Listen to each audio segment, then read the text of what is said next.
Hey guys, welcome back to the channel. This is story about what if Naruto learns more from the Forbidden Scroll part 1. Before I start, please do support for more amazing content and comments for part 2. Do consider to subscribe my channel and share my video to your friends and check out the description as well. Let's start the video. I have to make it to Mizuki Sensei's training area, Naruto thought as he ran as fast as he could away from the Hokage Tower with the Forbidden Scroll on his back. Naruto has stolen the Forbidden Scroll of Sealing from my office. I want the scroll and Naruto returned to me now, and I will not accept failure. We can't let Naruto be hurt or the scroll captured. Hiruzen Sarutobi, the third Hokage of Konoha, proclaimed. Hai Hokage-sama, a battalion of Chunin and Jounin called. Move out. And with a wave of his arm, the shinobi of the Hidden Lee village disappeared in a puff of smoke. Let's see Shadow Clone Jutsu. Crap, I suck at clones. Next, Reaper Death Seal? Sounds like an emo jutsu. Hee, maybe I should keep this for the team. Naruto laughed at his little joke while looking through the scroll. Huh? Ninja Art. Soul Drain absorbs the target into the user and gives the user access to the target's muscle memories, recently used jutsus, and consciousness into their own mind. Sounds kinda weird. Naruto wondered on its uses for a while. Well, I gotta start somewhere. Okay, Soul Drain it is. Naruto. Hey, Irika-sensei. While you found me fast, I was only able to learn one jutsu. Irika paused and had a good look at Naruto. He was scuffed and dirty, and seemed to be jumpy but focused at the same time, almost like the squirrels found in these forests. Naruto, why did you steal the Forbidden Scroll? Do you know how much trouble you'll be in? Nah, I'll be fine. Mizuki-sensei said that I'll be a genin after learning one of the jutsu in this scroll. Hokage Gigi won't mind if I borrowed it, Naruto yelled with a grin. Mizuki? Irika wondered suspiciously before hearing a whizzing sound. Naruto moved. He turned back to Naruto only to see him scurrying up a tree while staring into the forest, just in time to avoid most a few dozen kunai, receiving only two, one cutting his left foot and the other scraping his right bicep. Wow, Irika, you sure did find the little monster fast, Mizuki snarled from a branch on the other side of the clearing. Mizuki, what are you doing? Sensei, what's going on? Why did you attack me? Naruto asked as he fell onto the ground, nursing his wounds. Shut up, demon! Mizuki screamed as he hurled one of his giant shuriken at a scared and hurt Naruto. Naruto, get down. Shlink. Naruto looked up only to see Irika knelt over him with a shuriken stabbed into his back. Irika-sensei? Why? Naruto asked with tears in his eyes. Because Naruto cough, I couldn't just let my favorite student be hurt. Irika boldly stated with a sad grin. Ha ha ha. Favorite student? Please Irika, we both know you hate just him like everyone else. That's why you always lied to him. Mizuki stated with a wicked smirk. Lied to me? About what? Naruto asked in confusion.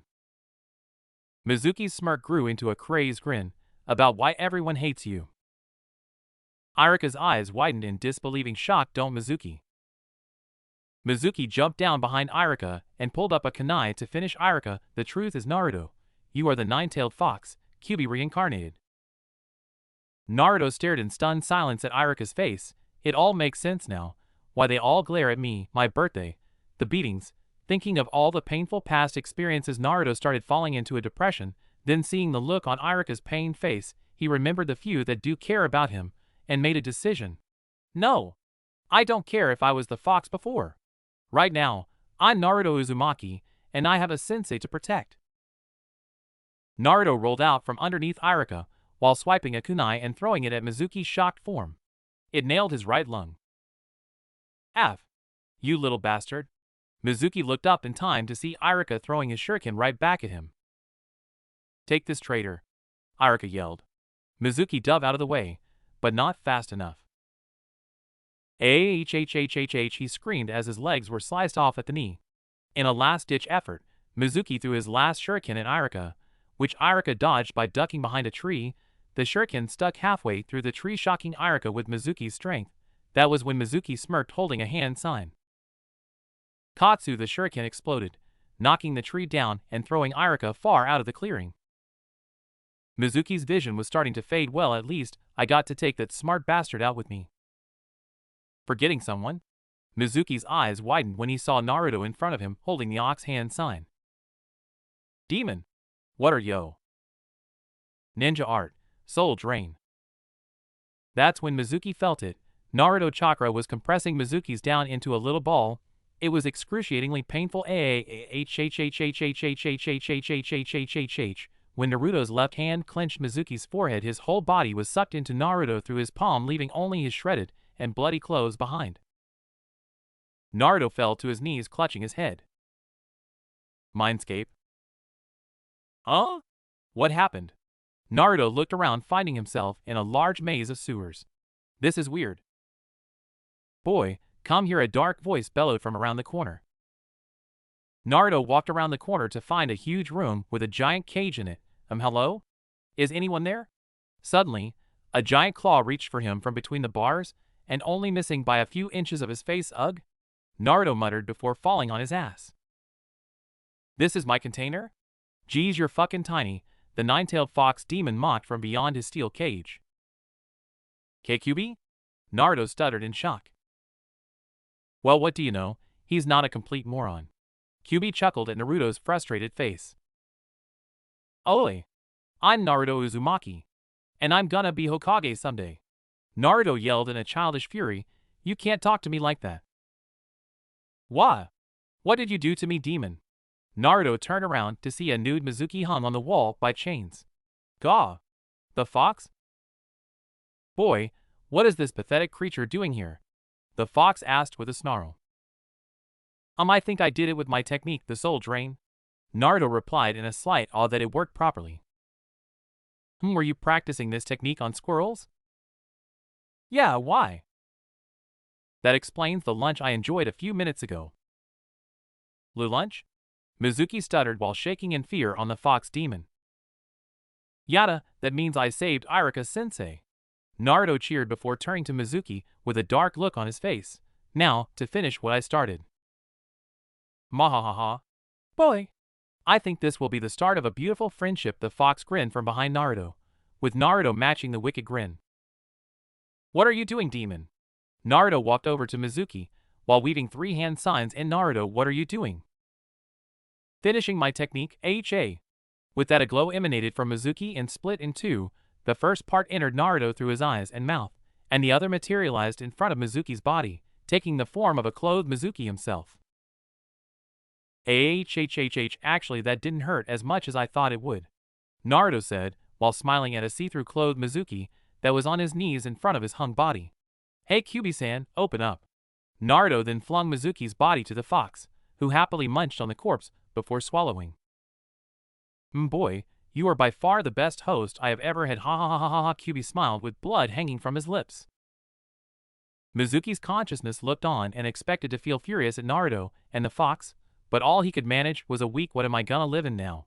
And how come I'm not pissed at you, dim? I'm the fucking demon, you whelp. Okay, Naruto it is. Why am I not trying to kill you right now? Naruto looked at Mizuki seriously. I dunno. Mizuki stared right back with a slight frown. You're a brat. I can answer that. Both Naruto and Mizuki looked up at the giant fox I consumed, along with your body, your negative emotions. Why? If you don't mind me asking, Kyubi-san? Asked Naruto. They taste juicy. Okay, Mizuki said, feeling confused but happy. So now what, Naruto? Fox demon. Now, you stay right here, Kyubi stated before placing his giant claw over Mizuki's frame, thus holding him in place. Ouch, bastard fox. Guess he can still feel frustrated. And me, Kyubi-san? Naruto asked with a raised arm. Well now, brat, you have a story to fabricate, the fox replied before blowing a light breeze at Naruto, flinging him out of the cage room and down the hall. Woo. Oh dash, smack, OUCH, Naruto said as he fell onto his ass again. Looking around, Naruto realized he was back in the field he and Irika defeated Mizuki in. What? Was any of that real, Naruto thought. Yep. Naruto span around looking for the Kyubi. I'm still in your head, kid, and you need to get rid of those clothes. That's when Naruto looked down and saw Mizuki's bloody clothes left over from the jutsu. How do I do that, Kyubi-san? Naruto thought to the Kyuubi. Hey, it's your problem, not mine, you figure it out? Naruto sat thoughtful for a second before he heard Iruka moan and get up from his place just out of sight. Naruto panicked, trying to think of a solution quick. I got it, he thought with a grin. Naruto weaved a few hand signs before whispering Earth style, Headhunter Jutsu, and diving into the ground, taking Mizuki's clothes with him. Iruka wandered into the clearing on guard. Naruto? Where are you? Naruto popped up behind Iruka and shouted, right here, sensei. Iruka yelped before falling on his ass, causing Naruto to laugh loudly. Naruto paused in his laughter for a moment while thinking, hold up, how the heck do I know the Headhunter Jutsu? Iruka looked annoyed at Naruto before realizing the absence of Mizuki. Hey Naruto, where's Mizuki? Did he get away with the scroll? No way, sensei. I got the scroll right here. I destroyed Mizuki just like a future Hokage would, Naruto said with a grin while pointing to a darkened patch of earth with a blood-stained headband sitting atop it. Iruka's eyes widened in disbelief. You completely destroyed him? How? Naruto's grin grew even wider. With my new jutsu from the scroll. Iruka stared at Naruto in shock. This academy dropout managed to beat a high-level Chunin? With one jutsu. Iruka thought in amazement. If that doesn't prove he should be a genin, then I don't know what will. Grabbing Mizuki's headband from the ground, Iruka waved Naruto over. Hey Naruto, close your eyes for a sec. Grinning stupidly, Naruto sat in front of Iruka with his eyes closed. Naruto felt a tugging on his goggles, then a cool feeling replacing them. Congratulations, Naruto. Naruto opened his eyes to see Iruka and his reflection in the goggles that he was holding. You graduate. Naruto reached up to Mizuki's headband. No, it's mine. He thought in awe before hugging his sensei. Iruka sensei. Ha ha ha ha ha. Ouch Naruto, I'm still bleeding here. Ha ha ha ha ha. Knock knock. Come on in, you two, said Sarutobi Hiruzen, the third Hokage of Konoha. A bandaged Iruka entered with a polite bow. The vastly powerful elder. Good morning, Hoka. Hey JI. Knock it off, Naruto. Naruto ran over to Sarutobi with a smile on his face, so big his eyes were closed tight, ignoring Iruka's furious outburst. Sarutobi chuckles graciously. HM, good morning to you, Naruto-kun. How was your rest? He hopped into a chair and leaned back, relaxing. He pouted. The hospital was stuffy, and they kept me up all night, and they don't serve any ramen. You gotta fix that. Sarutobi hummed with a smile before turning to the now seated Iruka. And you, Iruka-kun? All fixed up? Only a scar or two now, Hokage-sama, he said, patting his side and wincing. And the scroll? He asked. It's in the right hands now, so don't worry about it. I'm a genin now. Look. Sarutobi turned to Naruto with a withered smile. Yes, you are Naruto, and I'm so very proud of you. Naruto's answering smile lit up the whole room. With a small cough, the third Hokage now demanded their attention, causing the two to straighten up in their chairs. Now, Shinobi of Konoha, I want a full report on the happenings of last night, starting with Iruka. Hi Hokage-sama, they chanted together before Iruka led off with his version of what occurred the night before.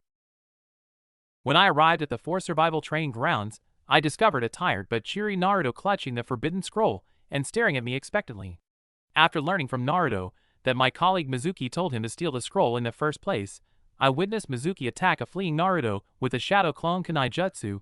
The aged Hokage picked up his mug of tea to try and calm his growing anger at the deceased Mizuki. After this, I stepped in and attempted to stop Mizuki's attack.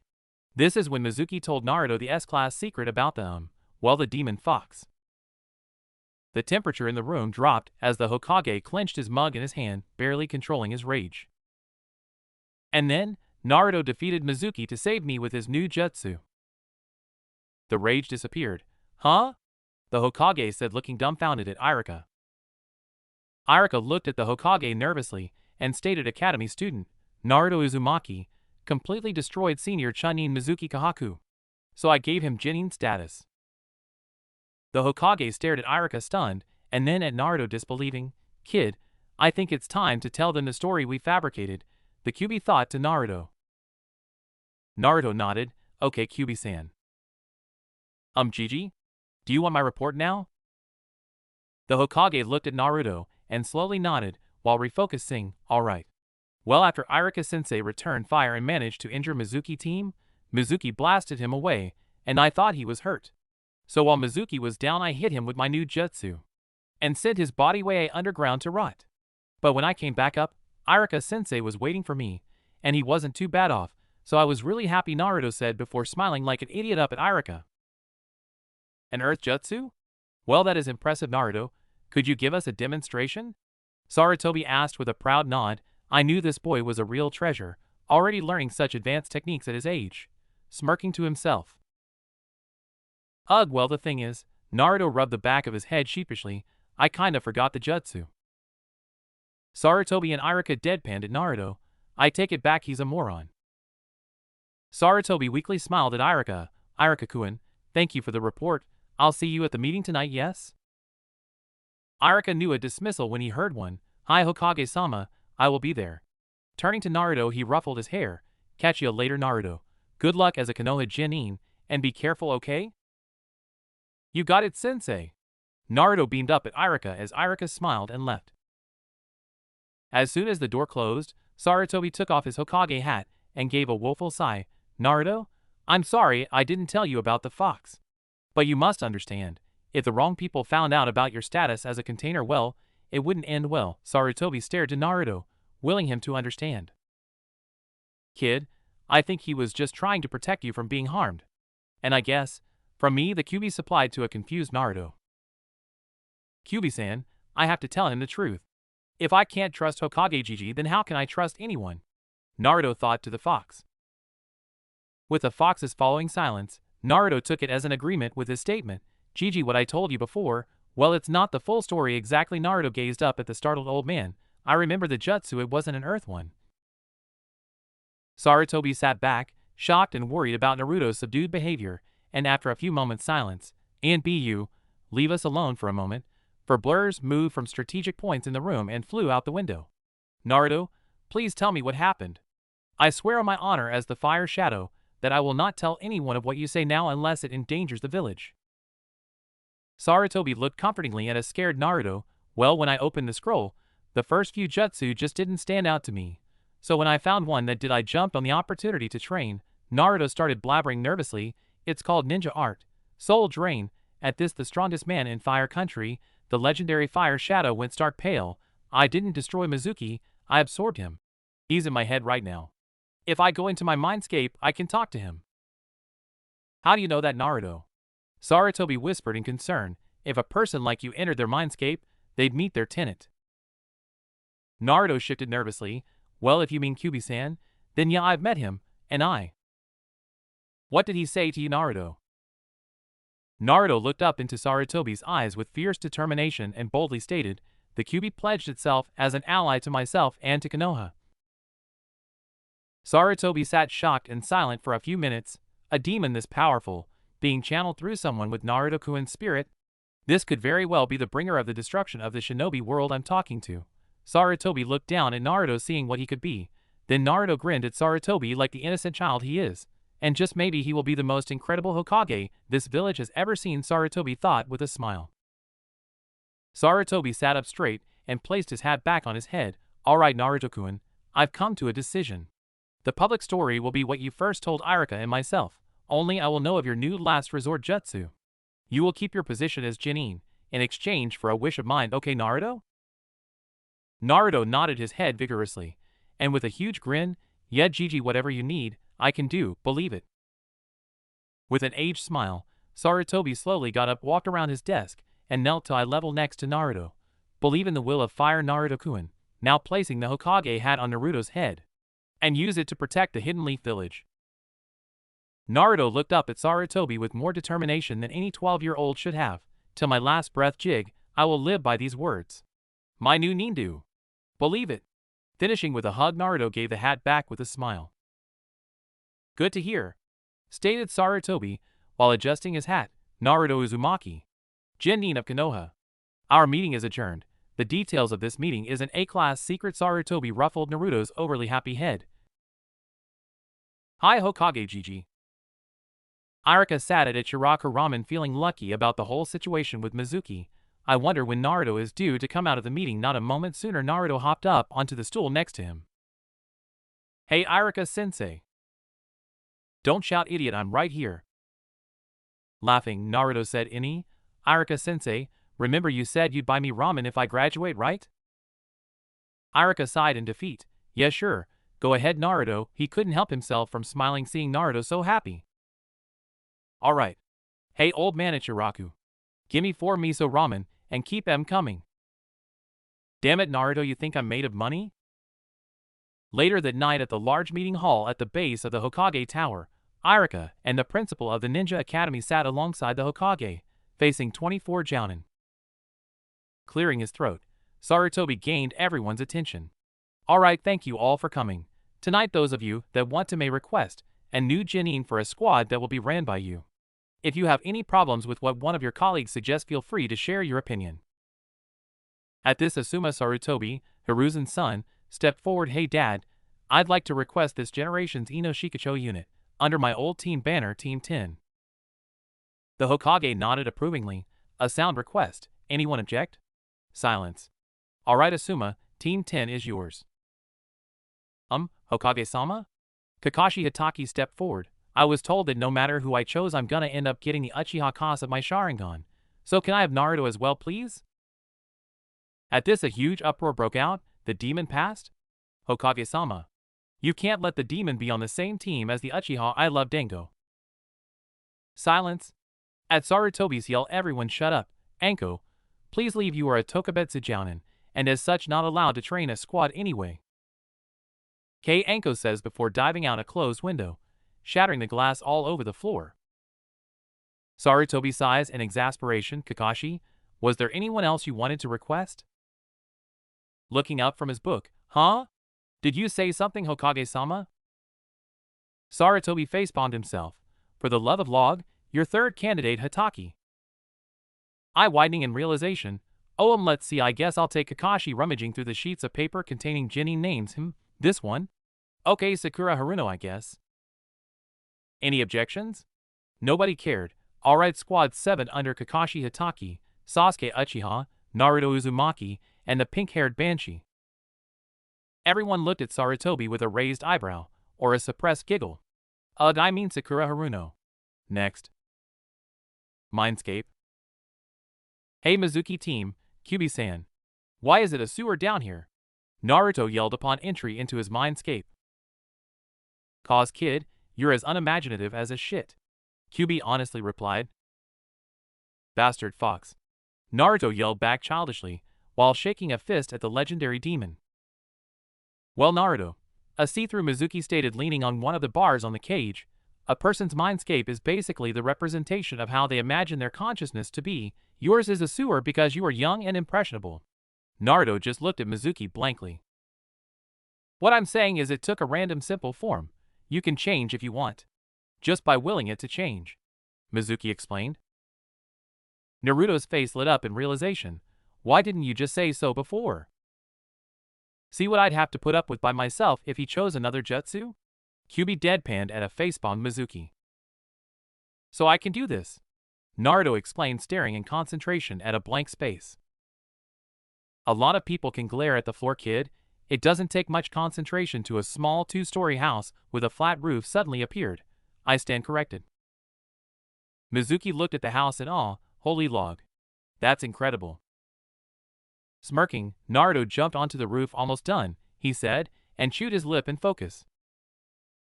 And thus, a 10x8 meter flat screen television grew out of the roof, along with a 4-seater couch. Done! Now you too can watch the outside world through my eyes and ears.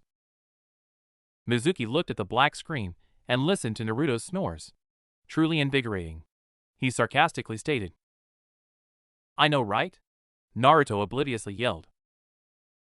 That's nice and all, but you need to get up. Your team assignments is in 4 hours, and you need to get new gear. New gear? Why? Naruto asked, looking at Kyubi. Since you have my fighting style and main jutsu, you need to acquire the items that work with it, Mizuki explained. Huh? So that's how I knew the headhunter jutsu? Naruto asked with a look of understanding on his face. Yeah, kid, say what other jutsus do you suddenly know? The QB asked. Naruto tried to think of what jutsu he knows. Well, all my jutsu that I know I can do are substitution, transformation, ninja art, soul drain, shuriken shadow clone jutsu, earth style, headhunter jutsu, and the earth style, earth wall. I also feel like I have a higher understanding of chakra control. Naruto's smile threatened to split his face in half. Wow, I totally picked the best jutsu ever. That's nice, Mizuki said, standing behind Naruto. Now, wake up. Mizuki punted Naruto back down the hallway into consciousness. Beep beep beep beep beep beep smash. Naruto sat up quickly, fully energized. All right. Let's go! Naruto cheered as he jumped to his feet. After getting dressed, Naruto ran down the street to the Higurashi ninja store, hoping they'll let him in since he's now a ninja. Now standing at the door, Naruto took a deep breath. Hurry up, kid. You don't have all day. Realizing the annoying Baka was right. Oh, I. Naruto walked into the store, listening to the jingling of the doorbell. Good morning and welcome to the Higurashi ninja store. How may I help you? A roughly 40-year-old burly bald man asked from behind the counter. Hi, I'm looking for a twin set of those giant shuriken, Naruto said, pointing to a shuriken identical to Mizuki's hung on the wall, and a shinobi assassin set, please. The burly man's eyebrows lifted. An assassin set? Aren't you a little young to already have a shinobi specialty? Naruto smiled up at the man. Old enough to kill, old enough to do whatever the fuck he wants. That was taught to me by an old sensei of mine. A huge laugh bellowed out from the man.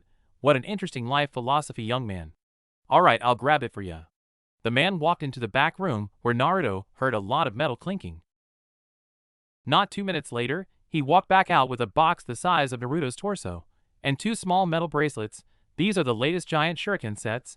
The bracelets have 3 seals on each, and each seal can hold 2 giant shuriken. It's a bit pricey, but for a kid like you, I can knock it down a little since you're buying a whole assassination kit as well. You want me to fully stock each seal? Naruto looked on blankly at the bracelets. I don't know if I can afford all that. I only got this much, said Naruto as he opened his froggy wallet, letting all his cash fall out. And after the bounty on a B-rank missing mean, Mizuki, there was a lot. The burly man's eyes flashed into dollar signs. I think you can easily afford all of this with a half of what you got there, my boy. Ha ha. Naruto smiled up at him. Thanks, Mr. M. Sorry, what's your name? The man thumped his chest proudly and stated in a much-rehearsed voice, Dan Higurashi is my name, and blacksmithing is my game, and you my boy? Naruto suddenly got nervous. Will he kick me out once he finds out who I am? Like all the others? The QB whispered to Naruto through his thoughts, he seems to be a good man, kid. Trust him, and he may return the favor. Naruto looked up at the man nervously. My name is Naruto Uzumaki, rookie Genin of Konoha. Dan's eyebrows lifted once again and stared at Naruto for a solid minute, putting Naruto on edge, ready to run at a moment's notice. You're the kid that painted the Hokage monument? Dan said with a smile. That takes guts, kid. Naruto smiles back widely. You heard about that? Everyone did. What I want to know is how you managed to get away from all them and BU in a bright orange tracksuit, Dan said while he chuckled at his own joke. Naruto yelled confidently, orange is the best color by far. Believe it. Laughing at Naruto's enthusiasm, Dan said, well, I can help set you up with some proper shinobi clothing while keeping some orange if you got the time. What do you say, Naruto-kun? Yada. Naruto cheered while following Dan to the clothing section. Naruto heard the QB sigh heavily. This is why we left extra early, kid. Good luck with the team meeting, Naruto-kun, said Dan, waving goodbye to Naruto as he ran to the academy to meet up with his new squad. Naruto half turned and grinned back. Thanks, Dan-san. I'll be back soon, I promise. Jumping onto a nearby roof in his new outfit, Naruto took a second to admire how cool he looked. With the tracksuit now folded away and safely sealed into his new orange sealing belt, he now wore black ninja pants with a print of an orange shuriken on each of his knees, with a chainmail singlet laying under his new black t-shirt with an orange trimming. On his feet, he wore standard black shinobi sandals, sitting over orange bandages wrapped to hold the hem of his pants in place. He had orange and black lined gloves on his hands showing off his shuriken seal bracelets. The look was finished off with the new cloth on his headband which was a jet black. Jumping on top of a nearby power pole, Naruto yelled out, "Look out world! A new Naruto Uzumaki is in town." With that, Naruto focused chakra to his feet and started building hopping towards the academy. Sasuke Uchiha? HN. Naruto Uzumaki? Naruto? Iruka looked up from his role to look towards Naruto's seat only to see it empty. With a frown Iruka thought, "Naruto, what are you doing? Being late on your first day as a shinobi? Geez, he's probably just slept in." With a deep sigh, Iruka was about to continue on, when suddenly Naruto popped out of the floor in front of Iruka's desk. "Hey sensei." Naruto? Iruka stopped his rant when he noticed, yes, Naruto did pop out of the ground, and with a new look. With a grin Naruto said, "Sorry I'm late sensei, I was stocking up on ninja tools. You know what they say, better to be late and prepared than early and dead." He finished before moving to his desk between Shikamaru Nara and Kiba and Izuka. Iruka stared at Naruto in shock until, "Sensei, we're all here, so can you get on with the team announcements? It's troublesome to be here any longer," spoke the resident genius. Now snapped out of his daze, "Why yes, good point Shikamaru, right team one." Nobody cared unless it was their team that was called. Team 7 Sasuke Uchiha, Naruto Uzumaki, Sakura Haruno. Under Kakashi Hatake. Sasuke had no outward reaction at all, Naruto only frowned slightly. Sakura cheered that she was on the same team as Sasuke. For an unknown reason, Iruka felt like he was witnessing something special. Where the fuck is this sensei of ours? Naruto, don't swear, it irritates Sasuke Kyun. Fuck you Haruno. Team 7 appeared slightly frustrated that their sensei was late by 3 full hours, starting to border on 4. Though on Sasuke, you could only tell by the slowly increasing frown. This is the sight one Kakashi Hatake finds himself walking in on. "Hello Team 7, you're tacky and I hate you. Me on the roof in 1 minute. Poof, and the Jounin is gone." In a rush, Naruto grabs his teammates and using the headhunter jutsu, dives into the outer wall of the academy and moves up to the roof. Poofing onto the roof, Kakashi took a seat against the railing, waiting for his charges. What he saw next was more than he expected. "Wahoo!" yelled Naruto as he flew out from the rooftop with a screaming Sakura under one arm and a stunned silent Sasuke over his shoulder. Naruto let go of his teammates in midair and landed with a thumbs up directed at Kakashi, as Sakura landed in an unceremonious heap on her ass, and Sasuke flipped around at the last second to land in a crouch next to Naruto. "That was interesting. How did you do that, dope?" said Sasuke with a raised brow. With a grin Naruto looked to Sasuke, "Hee with my new jutsu team." Sasuke smirked back at Naruto's grin, "Guess you won't be as useless as I thought." Before Naruto could retort, Kakashi cut in. "Impressive you three, getting up 6 stories in 8 seconds. Very impressive." "Thanks sensei," Naruto shouted proudly. "Shut up Naruto, your yelling is annoying everyone," the useless banshee screeched. She was just about to scream again when Kakashi slammed some tape over her mouth. "Right, now that that is taken care of, how about some introductions? Starting with the blonde," Kakashi said while pointing to Naruto. "Why don't you show us how it's done, sensei?" Sasuke asked. "Alright, my name is Kakashi Hatake, my likes are none of your concern, my dislikes are the things I don't like, my hobbies include things I like, and my dreams are rated R 18+, so I won't be sharing them with children. Now you blondie." The three just stared at him thinking, all we know is his name, and he has grown-up thoughts. "Okay then. My name is Naruto Uzumaki. I like ramen, my comrades, and my tenant." At this Kakashi's visible eye widened. "My dislikes are the scum of this village, irritating fangirls, and traitors. My hobbies include sleeping and training in ramen. And my dream, I will protect the will of fire and the people that follow it. Believe it." Kakashi nodded. "Alrighty then, I'll need to talk to you about you tenant comment later Naruto. Alright Emo, your turn." "My name is Sasuke Uchiha, I like training and getting stronger, I dislike weak fangirls, and a certain man. My hobbies are the same as my likes, and my dream, no I don't have a dream, but my ambition, is to kill a certain man." Well, aren't you a ray of sunshine? Sasuke glared at Kakashi. Alright, and your turn, Pinky. MMPHMMPFFF. That's quite amazing and more than enough information. Thank you, Sakura. The two boys looked at Kakashi confused. Did he actually hear her introduce himself? Or did he already know our names? They looked at each other then at a fuming Sakura. Best not to ask. Alright, you three, meet me at Training Ground 7 tomorrow at 6 am for your second test. Naruto, I will be visiting you this evening to discuss things. Kakashi said before poof, he was gone. Naruto turned to Sasuke. Hey, what do you think he meant by second test? A frowning Sasuke looked back.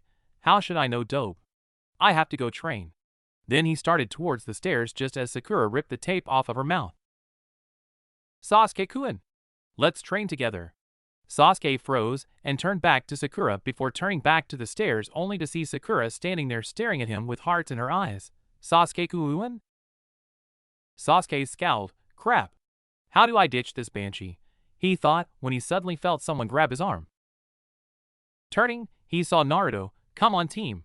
He yelled before jumping off the building and dragging Sasuke with him. Naruto, you're gonna kill us. Sasuke screamed in a very un-Sasuke moment. He looked at Naruto to see him holding a one-handed sign. Dope, what are you doing? And then, the two disappeared as they dove into the ground. Coming up at Team 7's new training ground, a giggling Naruto let a freaked-out Sasuke free. Hee hee, that was great. Did you see her face? Ha ha ha ha ha ha. A now slightly calmer Sasuke said, I guess a thanks is due, dope, nice save. Although, I could have used a warning. I owe you one. Naruto, now smiling widely, alright then, I'll consider us even if instead of both of us training separately, and without a sparring partner, let's train together as long as we're on this team together. Sound good? Naruto asked. Sasuke looked at Naruto weighing the pros and cons. After a moment, he nodded fine, but only for as long as the anti-fangirl service is active. Deal? Naruto nodded, deal. Naruto and Sasuke took their stances. Taijutsu only, dope? He asked with a confident smirk. For now, team. Enough chatter, let's go. Naruto yelled as he shot forward with a higher skill level than ever shown previously. Knock knock. Naruto looked up from his dinner of instant ramen and blinked. Who do you think it is, Kyuubi-san? He thought. It's probably that Cyclops from earlier. He did say he wanted to talk to you about me. Naruto nodded and slurped the last mouthful as he took the necessary steps to the door. He opened it with one hand to see that it was indeed Kakashi who was waiting. Yo, Naruto, he said with a wave. Naruto grinned. What's up, sensei? You wanted to talk about Q. Within a second, Kakashi had closed the door and moved Naruto over to his bed. When Naruto got control and sat back up normally, he noticed Kakashi had pulled his only chair up to face the bed. What the hell? Naruto yelled. Kakashi's eyes smiled. Sorry, Naruto, but I can't let you talk about that so callously, he said before leaning forward and speaking in a serious tone. Your comment earlier today about your tenant, explain to me what you meant exactly. And Naruto stared into Kakashi's eye for a moment. What should I say, Kyuubi-san? He thought to the fox. Naruto heard the fox chuckle. Just repeat after me, even if I say something you don't agree with. Naruto nodded to himself before talking to Kakashi. Well, Cyclops, I meant the Kyuubi, but since it's in my gut, I don't see how it's your business, he said before folding his arms and pouting childishly. Kakashi's eye widened. And here I thought he might be similar to Minato-sensei, he thought before sighing. Naruto, I'm your sensei. I'm asking for the safety of you and your team, Kakashi said while placing a hand on Naruto's shoulder. Naruto blinked in shock. He cares about me? Naruto thought. No shit, kid. Why else do you think he came here? Repeat after me again. I want to mess with him some more, Kyuubi ordered with a chuckle. Naruto frowned. Bastard fox. Forget it. You're cut off, Naruto thought as he broke the signal between him and the TV in his mind.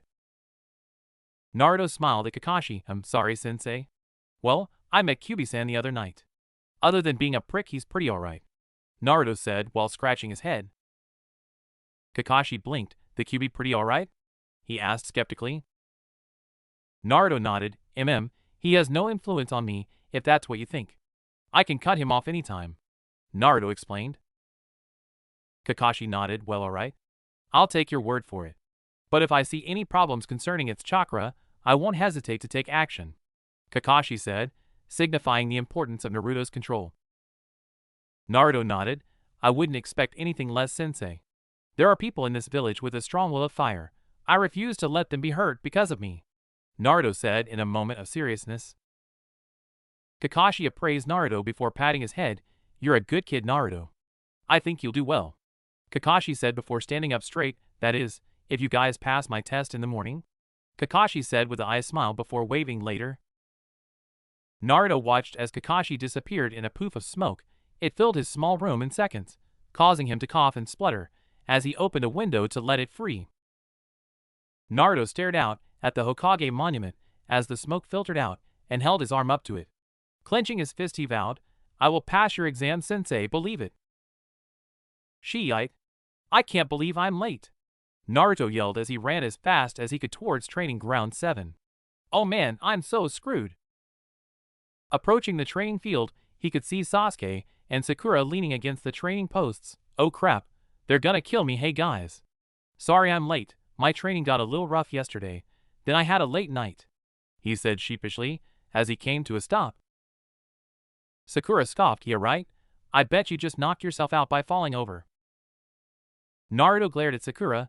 I may have been knocked around hard, but I got a couple of decent hits in Oswell. I'm just not that smooth with unarmed combat, Naruto explained. Sakura scoffed. Who trained with you? You're the dead last. Only a moron would waste their time with you. Sakura glared at Naruto hatefully. Naruto smirked. Oh really, whoever would train with me is a moron? Duh. Are you deaf as well, Baka? Sakura screeched. No he's not, he's just wondering why you'd call me, the love of your life, a moron. Sasuke smirked from his place, leaning against the training post. Sakura turned to Sasuke and looked horrified. No Sasuke Kyuin. Why would you choose him over me? I had the highest marks in the academy other than you. I am way better than this low MPF. Sakura suddenly found her mouth taped shut courtesy of Naruto. Team, you were right. She's an annoying banshee. Then Naruto dove underground and pulled down Sakura till only her head and shoulders were left above ground. Naruto came back up smirking. That's one more training session, Sasuke. How about now, dope? By the looks of things, Kakashi isn't gonna be on time again, Sasuke stated with a replying smirk. You said unarmed combat isn't your specialty, so what is? With a huge grin, Naruto swiped his hands over his opposite wristbands, and with a poof of smoke. Whoa! Sasuke said in shock, and Sakura's eyes widened from her position in the floor. Naruto stood slightly crouched, holding one shuriken in front of him in his left hand, and the second in his right above his head. Grinning confidently, you like Sasuke? He said with a chuckle before twirling them expertly. When did you learn to wield those, Naruto? Sasuke asked. Just something Mizuki-sensei passed on to me, Naruto replied with a smirk before resealing his shuriken. I think I'll leave the armed combat to you then, Sasuke said. Naruto let out a huge yawn. I'm still tired, maybe we could sleep instead of train this morning? Sasuke yawned in reply and answered with his trademark HN. Lying down next to Sakura's head, MK, good night team, Sakura. Sasuke did the same on the other side of her head, night. Sakura was stuck in the ground fuming at her teammates, MPFF. Yeah, you're right, Sakura, the sunrise does look nice this morning. At 11 a.m. Kakashi appeared in a poof of smoke. Sorry I'm late, I was lost on the road of life? He looked around to find Naruto and Sasuke, using an almost completely buried Sakura's shoulders as pillows, while she glared up at him with her mouth taped shut. In this situation, Kakashi did the only thing he could. Reaching into his pouch, he pulled out a camera and took a photo. Flash. Age. Naruto jumped to his feet with a yelp, while Sasuke rolled to his feet whipping out a kunai. Good to see you three are so alert this morning, Kakashi said with an eye smile. Naruto, please get your teammate out of the ground. Sure thing, sensei, Naruto said with a salute before falling backwards into the ground. With his three students now sitting in front of him patiently, Kakashi began his speech. Alright guys, Now I'm sorry to break it to you, but until you pass my test you are not full Genin yet. Cue jaw drop from Naruto, scowl from Sasuke, and muffled Sakura, trying to take the tape off of her mouth. In this test you need to take one of these bells from me in combat, and return them to this alarm clock, he said, pulling out 2 bells and clipping them onto his belt. You need to come at me with the intent to kill or you won't stand a chance. The alarm will go off at noon, so begin. All 3 Genin disappeared into the surrounding foliage. Now, I wonder who will come for me first. Or if they'll take me seriously. After 2 minutes of waiting, Kakashi heard a whizzing sound and barely ducked in time to dodge a flying shuriken. What the hell? What Genin is capable of using a full-size battle shuriken at this speed? Kakashi turned to where the shuriken was thrown from, only to see a fireball mere meters away from him. Shit! Boom. Naruto jumped into the clearing holding a second shuriken. Damn, Sasuke, he substituted. Naruto complained. Sasuke appeared next to Naruto-chan. Seeing the substitution log, they both paused to offer their prayers to the fallen log. And onlooking Kakashi's eye widened. Followers of the log? And these boys are barely Genin. And by the looks of things, they've also figured out they need to work together to get these bells. Looking down from his perch, Kakashi saw Naruto's discarded shuriken. Now why would he leave such a pricey ninja tool sitting there? Approaching the shuriken, Kakashi kept his focus on the Genin in the clearing. He will plan to come pick it up, and by then, I will have a trap set up for the both of them, Kakashi thought as he crouched in front of the shuriken.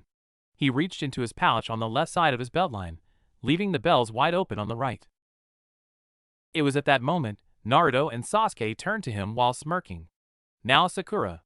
Yelled Naruto. Shocked that the 2 Genin managed to sense him, Kakashi didn't react in time for the shuriken to go poof and reveal it to be Sakura under a transformation jutsu. Sakura grabbed the bells and ran towards the boys who were running towards her. Seeing this, Kakashi snapped out of his daze and ran to get the bells back. Hurry up, Naruto. Ready, Sasuke? Said Naruto as he was sinking into the ground. Hn, fire style, fireball jutsu, Sasuke said as he launched the jutsu straight at Sakura and Kakashi. Kakashi's eye widened. What are they doing? They're willing to burn through Sakura and the bells to get me? I have to save her now, Kakashi thought as he began running full speed towards Sakura. The fireball was flying towards Sakura, and she was still running towards it, with Kakashi only 3 meters behind her. 2 meters, the fireball was almost upon them. Kakashi reached for her. Only 1 meter away, and Kakashi almost had her when Sakura suddenly sunk into the ground. Kakashi stared in shock at the place Sakura disappeared to, and looked up barely in time to see the fireball start to burn the material of his sleeve. He instinctually used the substitution jutsu to barely escape with only minimal burns. Falling to the floor at the base of a nearby spruce, Kakashi looked at the alarm clock and saw Sasuke smirking at him. Not a second later, Naruto popped up from the ground with Sakura by his side, holding the bells. Just in time for the alarm go off. Naruto smirked. Looks like Team 7 passes Sensei. Knock knock. Come in. The door to the Hokage's office opened, and in walked the newly formed Team 7. Sarutobi looked up shocked. Kakashi? Did you actually pass a team? With a small eye smile, hi Hokage-sama. Not only did they get the bells, they used an abnormal level of teamwork not found among many jounin. Also, they managed to best me in a deceptive trap, earning me this. Kakashi showed the Hokage his now bandaged arm. Sarutobi looked on in shock at Team 7's smirking faces. Well, Gigi? How about a mission NE? Naruto said with a grin. Be respectful to Hokage-sama, baka. Sakura yelled as she slammed a fist into the back of Naruto's head. She was about to rant again when Sasuke slammed tape over her mouth. Quiet, he ordered Sakura before kicking Naruto's side. You dead, dope? Sarutobi laughed at the young team while Kakashi's eyes smiled. Well, I guess every team was its quirks, Kakashi thought as he watched his team. Over the next 2 months, Team 7 participated in numerous D-rank missions of vital importance. Finally, Naruto shouted while throwing down his paintbrush. Sasuke put down the leftover paint buckets and sighed as he wiped sweat from his forehead with his forearm. At least with the Tora mission, we get to train our tracking skills, he muttered. Leaning away from the newly painted fence, Sakura turned to Sasuke starry-eyed. HMMPF HMMHMFMBM? Now Sakura, this is no time for such language, Kakashi said from his place in a nearby chair while happily reading Ika Ika Paradise, earning himself a dark glare from the girl. Kakashi-sensei? Can we please get a C rank? I know it's early for a rookie squad, but come on, Naruto pleaded. Kakashi looked over his students, and seeing them all looking at him hopefully, he sighed. I'll ask the Hokage, but I doubt he'll say yes. It's extremely unlikely, so don't get your hopes up. It's about time you asked. I've had this one sitting aside for a week now, Hiruzen said with a small smile towards a wide-eyed Kakashi. Yada. You're the best, Gigi. Naruto ran up and grabbed the scroll from his hand. Let's go, he yelled in victory. And with that, Naruto and Sasuke ran out of the office to get ready for their new mission, leaving a still shocked Kakashi behind with a recently untaped Sakura. Sensei? Shouldn't you get the scroll from Naruto so that we can actually unseal the info and do the mission? She asked in a whiny voice. Snapped out his state at Sakura's question, he replied. Why yes, Sakura, you are correct. Now, go pack a standard survival kit for let's say a week, okay? We'll meet up at the main gate at dawn tomorrow morning where I will share the mission details. Ciao. And off he poofed to get the scroll from the boys and inform them of the meeting time and place. Naruto walked up to the gate half an hour after the specified meeting time, knowing that it will be at least another hour before the team sensei arrives. Morning guys, yawn. How was your sleep? Naruto asked with a grin. It was fine, Sakura quipped, now knowing it doesn't take much to motivate Naruto into taping her mouth shut. Sasuke just nodded to Naruto, then looked behind him with a raised brow. Curiously, Naruto turned around to see Kakashi walking up to them with a small travel pack on. Good morning, team. They just stared at him in shock before Sakura held up the ram hand sign KI. Sakura, what are you doing? Asked a confused Kakashi. Sasuke answered him. Probably thought that you being here within the hour was a jinjutsu. It crossed my mind. Kakashi just blinked at them. Me? Late? Since when?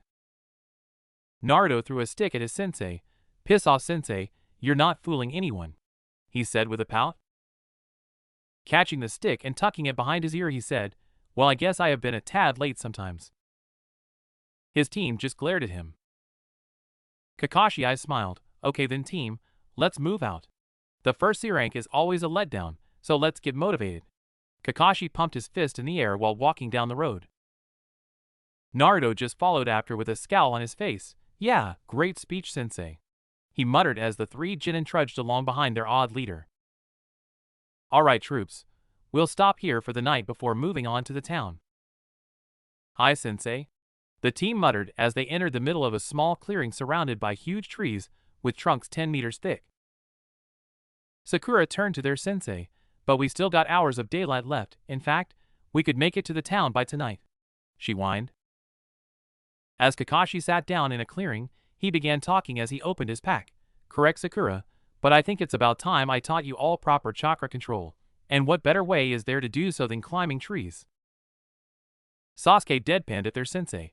Anyone can climb a tree. Ah yes, but how about walk up? Kakashi said with his classic eye smile. Imagining it, Naruto felt as though it was common practice and knew how to do so already. Kakashi-sensei? You mean focus chakra to your feet to adhere yourself to a vertical or upside-down object? Surprised at Naruto's knowledge, Kakashi asked, You've done this before, Naruto? Naruto shook his head. Nah, but I have a decent idea. Well then, why not give us a demonstration? Kakashi said as he tossed a kunai into the air. Mark your progress on the tree with a kunai. You two follow after Naruto. With a confident grin, Naruto snatched a kunai and ran towards a tree. Focusing chakra to his feet, he starts to climb. Yes. Thank you, Mizuki, he thought in victory. After getting past the fourth branch, Naruto's grip started to loosen, and he came plummeting down. AHCRAAP. Boom. Sakura runs over to Naruto. Are you okay, Naruto? She asked as she looked down to see a Naruto-sized hole in the ground. After she helped pull him out, he replied, Never better. Except for the embarrassment and the cracked skull, totally fine, he muttered while walking in a circle before he fell onto his side and started snoring. Sensei? Is he gonna be alright? Sakura asked, chewing her lip. Kakashi looked up from his book. Yeah, sure. So do you two get the idea of the exercise? Great. Get started. Kakashi casually walked over to the unconscious blonde, picked him up, and continued walking up a nearby tree. Sakura and Sasuke looked on in awe. Picking up a kunai, Sasuke ran at his tree. Alright, the dope said focus chakra to his feet, but how much? I'll start with enough for the fireball jutsu, and see what I get. Sasuke manages to get 3 meters up the tree before being blown off by the force of his own chakra. Performing a quick backflip, he rights himself and lands on his feet. Okay, that's far too much, he thought with a sigh. His thoughts were interrupted by a loud success. He looked over to see Sakura standing upside down on the 5th branch of her tree. Looking over to them, Kakashi nodded. Good work, Sakura, you seem to have perfect chakra control. Although that is a wonderful thing to have, it also means you have an abysmal amount of chakra. Sakura frowned at her sensei. Hey sensei, don't point out my weaknesses in front of Sasuke-kun, she shrieked, thus earning herself chakra reinforced tape over her gaping maw. MMPF. A dizzy but newly conscious Naruto stood upside down next to Sakura. What did we say about your fangirl mannerisms? He asked sagely. MHMMPF? Sakura screeched as she glared at Naruto. Kakashi clapped, bringing her attention to him. Exactly, Sakura. Now start running up and down your chosen tree while holding the transformation jutsu. This will deplete your chakra reserves quickly so that they are forced to expand at a faster rate while you sleep, he explained. With a glare at Naruto and her sensei, Sakura started running up the tree again and transformed into her friend Ino. From Naruto's angle, he had a clear view up Ino's skirt, causing him to lose concentration and blood from his nostrils. And with that he fell again. Not again, Fuuuk? Naruto blinked in confusion before noticing that Kakashi had jumped over and caught him. Now Naruto, you really should start practicing this technique. You may have a good understanding of how it works, but you don't seem to have it mastered like our Kunoichi has, so get at it, Kakashi ordered while tossing Naruto down to the ground. Naruto landed with a humph before he walked over to a tree next to Sasuke's. Hey team, need some pointers? Sasuke just glared at his mark on the tree, barely 5 meters off of the ground, then glared at Naruto. What do you think, dope? He said sarcastically. Chuckling, Naruto said, well, it's obvious what you're doing wrong. You're using almost 10 times more chakra than you need. That is why you are literally blowing yourself away every time. Sasuke's eyes widened in understanding, and after concentrating on his chakra, he ran for the tree again, making it to the 3rd branch before slipping off. Landing on the ground and looking up at his progress, Sasuke smirked at his success. HN.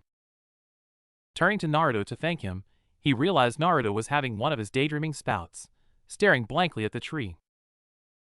Sighing and turning back to his tree, I can thank the dope later, I guess I owe him another one, and an Uchiha always repays their debts. He thinks before running at his tree again. Mindscape. How come I don't have this down right away? Naruto asked from his spot lying down on the couch on the roof. Mizuki stopped watching the Uchiha practice and turned to Naruto. My guess is that even though you recall how to do it from my experience, you're remembering it for someone with my size and mass. Since you are smaller than me, you don't need as much chakra, though it seems to be close enough to hold you for a few seconds. Naruto raised a brow. Well, that makes sense. Why didn't you tell me earlier? Only I seem to be able to contact you without you being unconscious, kid, and I'm a bit too big to even need the tree climbing technique, the fox pointed out. Naruto frowned, but the scroll said after meeting you in my mindscape, I should be able to converse with you freely. With a sigh, Mizuki started clicking buttons on the TV remote. Let's see what it actually says, he muttered. Mizuki skipped back through Naruto's life. Each time he clicked skip, it went back 12 hours. After a minute, he said, here we go. Alright, now I just need to pause it on when you were looking at the scroll there. Click, got it, Mizuki said in victory. Naruto scowled up at Mizuki. How'd you do that? These are MY memories. Mizuki shrugged. This is how you programmed it, even if it was subconsciously. That is actually pretty cool, probably useful as well. Mizuki interrupted. Aha. Found it. Alright, it says exactly when the user is like-minded to a specific target. He can freely hear air thoughts. So I guess if you think like me, we can communicate freely. So basically, I have to think like a boring lecturer with secretly evil intentions. Hit the nail on the head, kid. Well, I don't think I'll be doing that anytime soon, Naruto guessed. Kid, you should get back to training, and remember, use only a little bit less chakra. Yeah, Naruto. It should only be about as much chakra needed for a third of the substitution jutsu. Got it? Naruto rolls his eyes while walking back out of his mindscape. Yeah. Geez, you two nag like a couple all the time? He said before having to dodge a tail of chakra and several kunai on his way out, laughing his ass off as he went. Coming back to his body, Naruto waited till Sasuke was just about to step onto the tree again. Ivy got it, he shouted, throwing off Sasuke's concentration and causing him to shoot from the tree on his first step. Scowling, Sasuke turned to Naruto. Damn it, dope, I almost had it, he muttered, only to realize Naruto wasn't there anymore. Naruto? Yeah, team?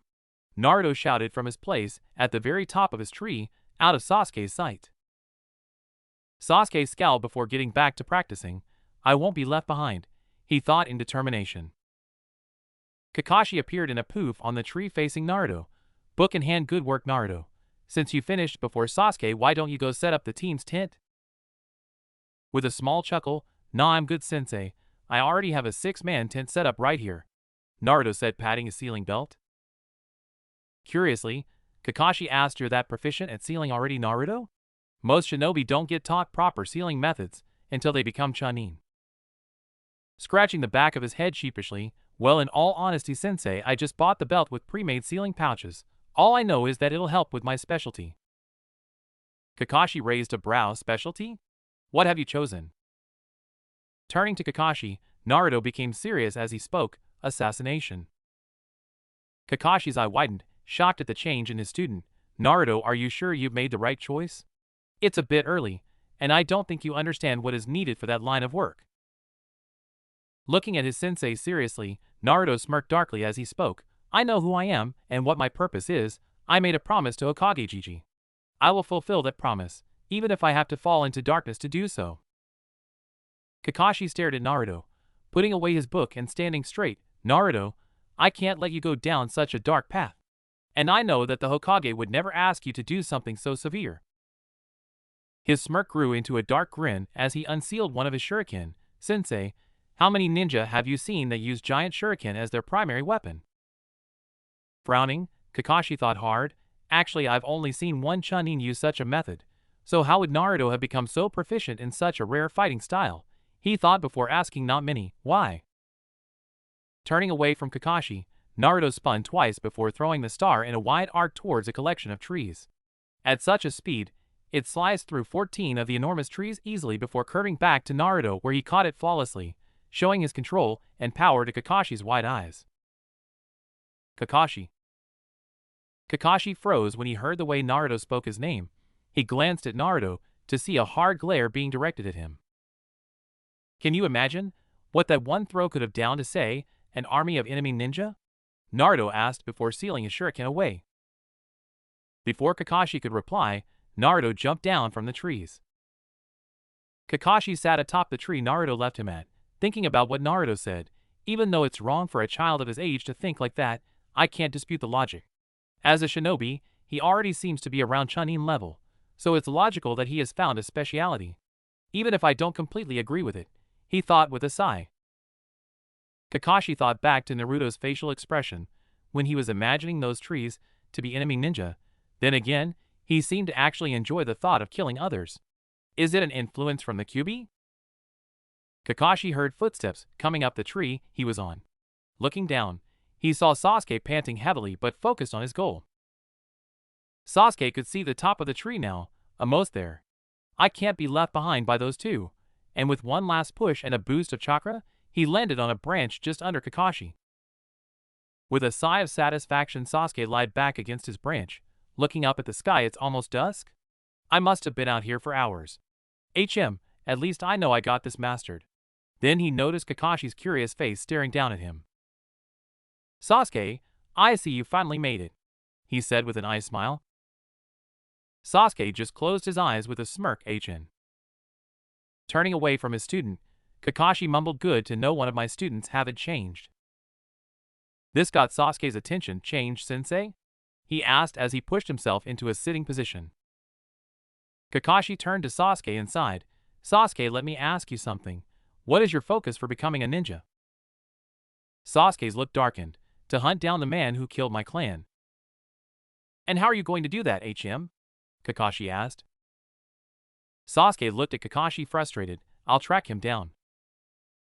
With a raised eyebrow, Kakashi asked the simplest question. "How?" Sasuke was about to retort before he stopped himself. "How am I gonna do that? I have no skills in tracking," he thought as he searched his mind for a response. Kakashi interrupted Sasuke's little epiphany. "Every ninja picks a speciality that they will pursue as their main focus. Most of the Uchiha clan chose to become combat specialists. But there are those that use their Sharingan to pick up on subtle changes in the environment to track where a person has been. So I will learn to do both," Sasuke spoke confidently. It took the average Uchiha near 15 years to master their tracking skills, Kakashi informed, breaking Sasuke's confidence. Although every now and then, there are ninja that pop up once a generation that can be a jack of all trades, but usually a master of none. "Do you understand what I'm saying, Sasuke?" Kakashi asked. Sasuke frowned up at his sensei. "You're saying if I'm going to be strong enough to beat him, I won't be able to find him. And if I can find him, he will slaughter me." Kakashi nodded. "Yes, that is why we put you on teams," Kakashi said, causing Sasuke's face to light up in realization. "So you're saying with our team, we could get him?" Sasuke said. Again, Kakashi nodded. "It's definitely a possibility. Now what would you say your specialty will be, Sasuke?" Sasuke thought hard. "Probably hunting. It'll complement Naruto's choice well, and together we can fulfill my goal." Kakashi was startled. "You know about Naruto's choice and specialty?" he asked. Sasuke nodded with a HN. It seems these two are closer than I realized. Maybe I can use this," he thought as he formulated his next question. "Do you know why Naruto chose assassination?" With a shrug, Sasuke said yeah. He says it was the third Hokage's wish that Naruto be able to protect the village. Naruto thinks this path will help him do so to the best of his abilities. Now it was Kakashi's turn to have an epiphany. Maybe it wasn't darkness I heard in Naruto's voice before. Just cold hard determination, he thought, convincing himself that Naruto wasn't taking pleasure in the thought of killing. Standing up, Kakashi turned back to Sasuke. "Well, I guess as a sensei, it's my job to make you both well-rounded ninja and help you maximize your chosen specialty. We'll do so after we finish this mission." Sasuke got up as well. "Speaking of the mission, Kakashi-sensei, you haven't actually debriefed us on what it is we've been hired to do." "Well then let's return to camp. I'll inform everyone at once." And with that the two ninja jumped down from the treetops. Naruto looked up from his spot next to Sakura's head. "Ohio-sensei, team. You up for some meat?" said Naruto, gesturing to the roasted boar sitting over the fire. Looking at Sakura's head, Sasuke asked, "What did you do this time?" Sakura glanced up at Naruto, who was halfway through a stick of meat before looking back to Sasuke. "I wanted to sleep next to you in the tent, Sasuke-kun, but Naruto Baka put my stuff in a separate compartment in the tent." Kakashi looked at Sakura. "He buried you for that?" Kakashi asked. Naruto stopped chewing to reply, "Nah, I buried her for trying to steal a pair of Sasuke's underwear. In my defense, I drew him theft. I think she likes the taste of tape, guys," Naruto said with a cheeky grin. Kakashi raised a brow at Naruto. "How's she gonna eat if her mouth is taped shut?" Sasuke sat down on the other side of Sakura's head. "We'll leave some for her sensei." With a sigh, Kakashi took a seat opposite his team. "Alright, I guess now is the best time," he said, pulling out the mission scroll. "Time for what, sensei?" Naruto asked. Sasuke leaned forward to explain. "He said to me that he was finally going to give us the mission details," Sasuke said with an excited glint in his eyes. "So if you wouldn't mind, Naruto?" Kakashi gestured to Sakura's head. Rolling his eyes and putting down his meat, he replied, "Okay, I got it." He dove underground and resurfaced, pulling Sakura up with him feet first. Done. Ripping the tape off of her mouth, She scowled at Naruto before smiling at Kakashi. Thanks, sensei. And for your information, Naruto, I hate your damn tape. Before he could reply, Kakashi spoke. We don't need to hear about your weird fetishes, Sakura. She flushed bright red while Naruto and Sasuke smirked at her from each of her sides. Now, as you know, this is a C-rank mission. But what you don't know is that it is a cleanup mission. Sakura asked the obvious question. Cleanup mission? Kakashi nodded. Yes, you see, there was an A-rank mission to take out a rogue ninja that was leading a band of thugs across Fire Country, robbing all the travelers they came across. And with that mission being successful, the leftover bandits and thugs split into two groups under the ninja's two apprentices. Now, there are two small thug and bandit camps around the last vicinity the ninja was seen. We are to capture at least one leader of either small group and kill off the rest. Understood? Naruto smirked towards his sensei. I'm guessing we will take one camp at a time, right? With us Genin taking out the weak-ass thugs while you handle the big boss men? Naruto asked. Kakashi nodded. Precisely, but first, we will be heading to meet the mayor of the small town that hired us. They should only be an hour away if you can all use your recently learned skills, so we can tree hop there. Think you can handle it? Team 7 smiled and saluted. HAI sensei. Kakashi I smiled back. Alright, off to bed then. We leave at dawn once more. From his vantage point behind the leader's tent, Kakashi could see the whole bandit camp. Are you guys in position? Kakashi asked over the communicators. Flower here in position. Flame here in position. Fox here, ditto. With a sigh, Kakashi sent the three children to make their first kills. Alright, begin stage 1. Soon after sending the command, Kakashi saw a single giant shuriken get flung straight into the entrance of the camp and heard Naruto shout, Shuriken Shadow Clone Jutsu. One shuriken suddenly became 100, entering the left flank of the camp and shredding tents, people and weapons alike. Aha, my arm. Help, we're under at a hook. Hiboshi no. I'll kill W Chovya. Naruto's attack had been successful in killing a third of the bandits, while hurting the others to the right side of the camp. This was all part of the plan.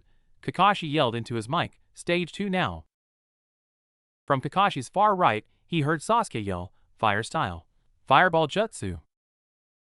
He looked over to see a massive fireball burning through the right half of the thug camp, taking out half of the remaining bandits, killing some instantly and forcing others to suffer through the pain of being burned alive, and forcing all the remainders into the center of the camp in front of the leader's tent. Stage 3 go. Throwing down a ton of explosive seal tags, Sakura dropped her hinge from amongst the leftover bandits just as the leader stepped out of his tent, kunai drawn. All the bandits turned to her in shock as all the tags started to light up. Sakura just smiled, bye-bye, and then she was pulled underground. Not a second later, the tags went off, taking out the rest of the thugs in the camp and severely burning the leading ninja apprentice. With a sigh of relief, Kakashi lifted his hand to the receiver around his neck one last time.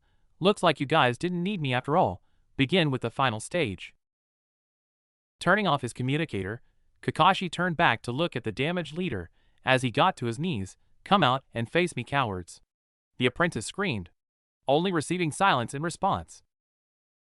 Too good to finish me off? I will kill all of you.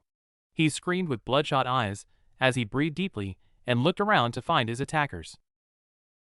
The camp was silent for nearly a minute, then the ninja jumped when he heard a chuckle from behind him. He turned around just in time to see a giant shuriken speeding towards his head. Meeting up with Kakashi back at the rendezvous point, Naruto smiled at his teammates. First camp, done and dusted, he said with a thumbs up. Sasuke smirked and answered with a HN. Sakura, on the other hand, had a deep scowl on her face. Seeing this, Naruto turned to her. Sakura, what's wrong?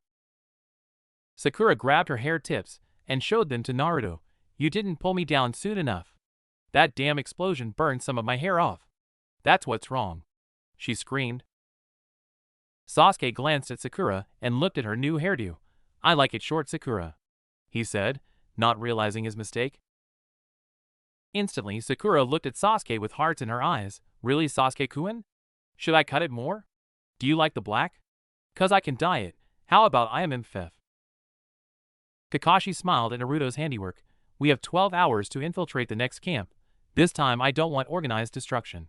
You are going to infiltrate the camp and take out as many thugs as you can before they notice, and give me an opening to come into contact with the ninja.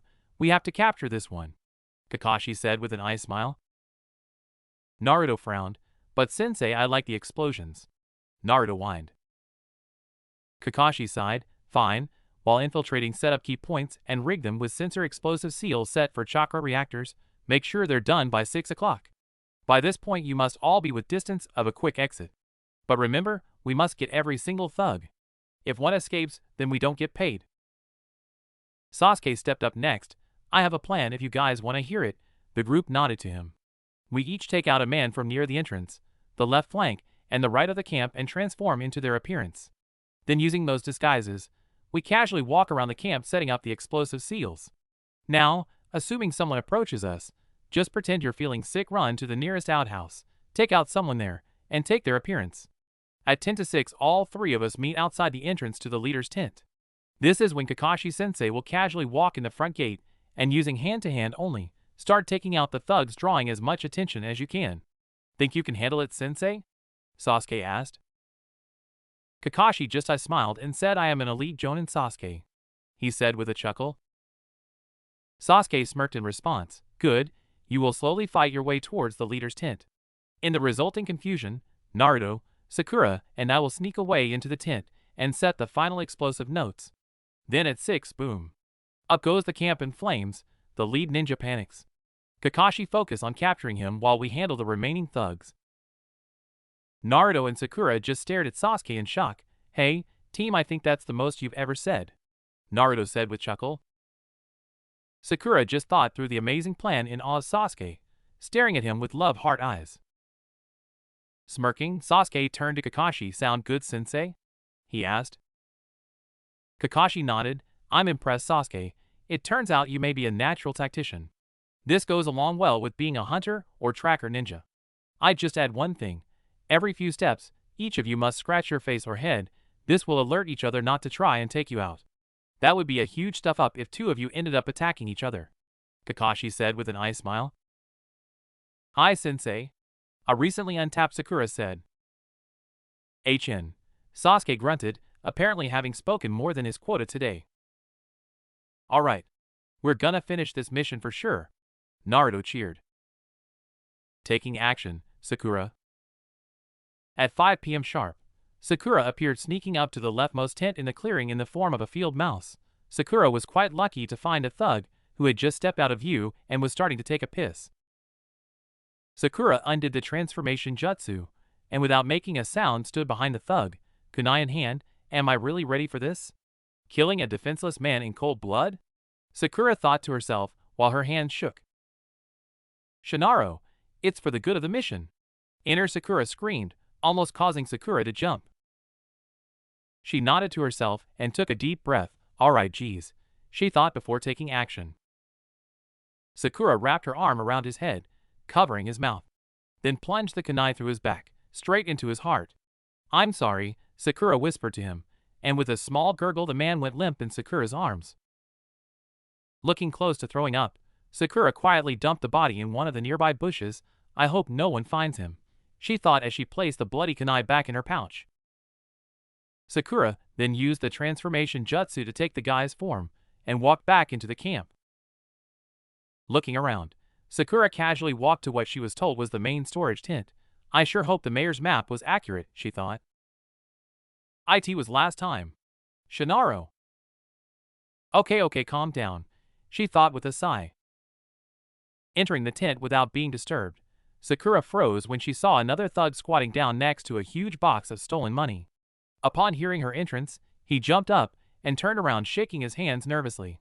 "Hey man, I swear this isn't what it looks like. I would never steal from the leader's portion of the loot, honest. Please don't tell him."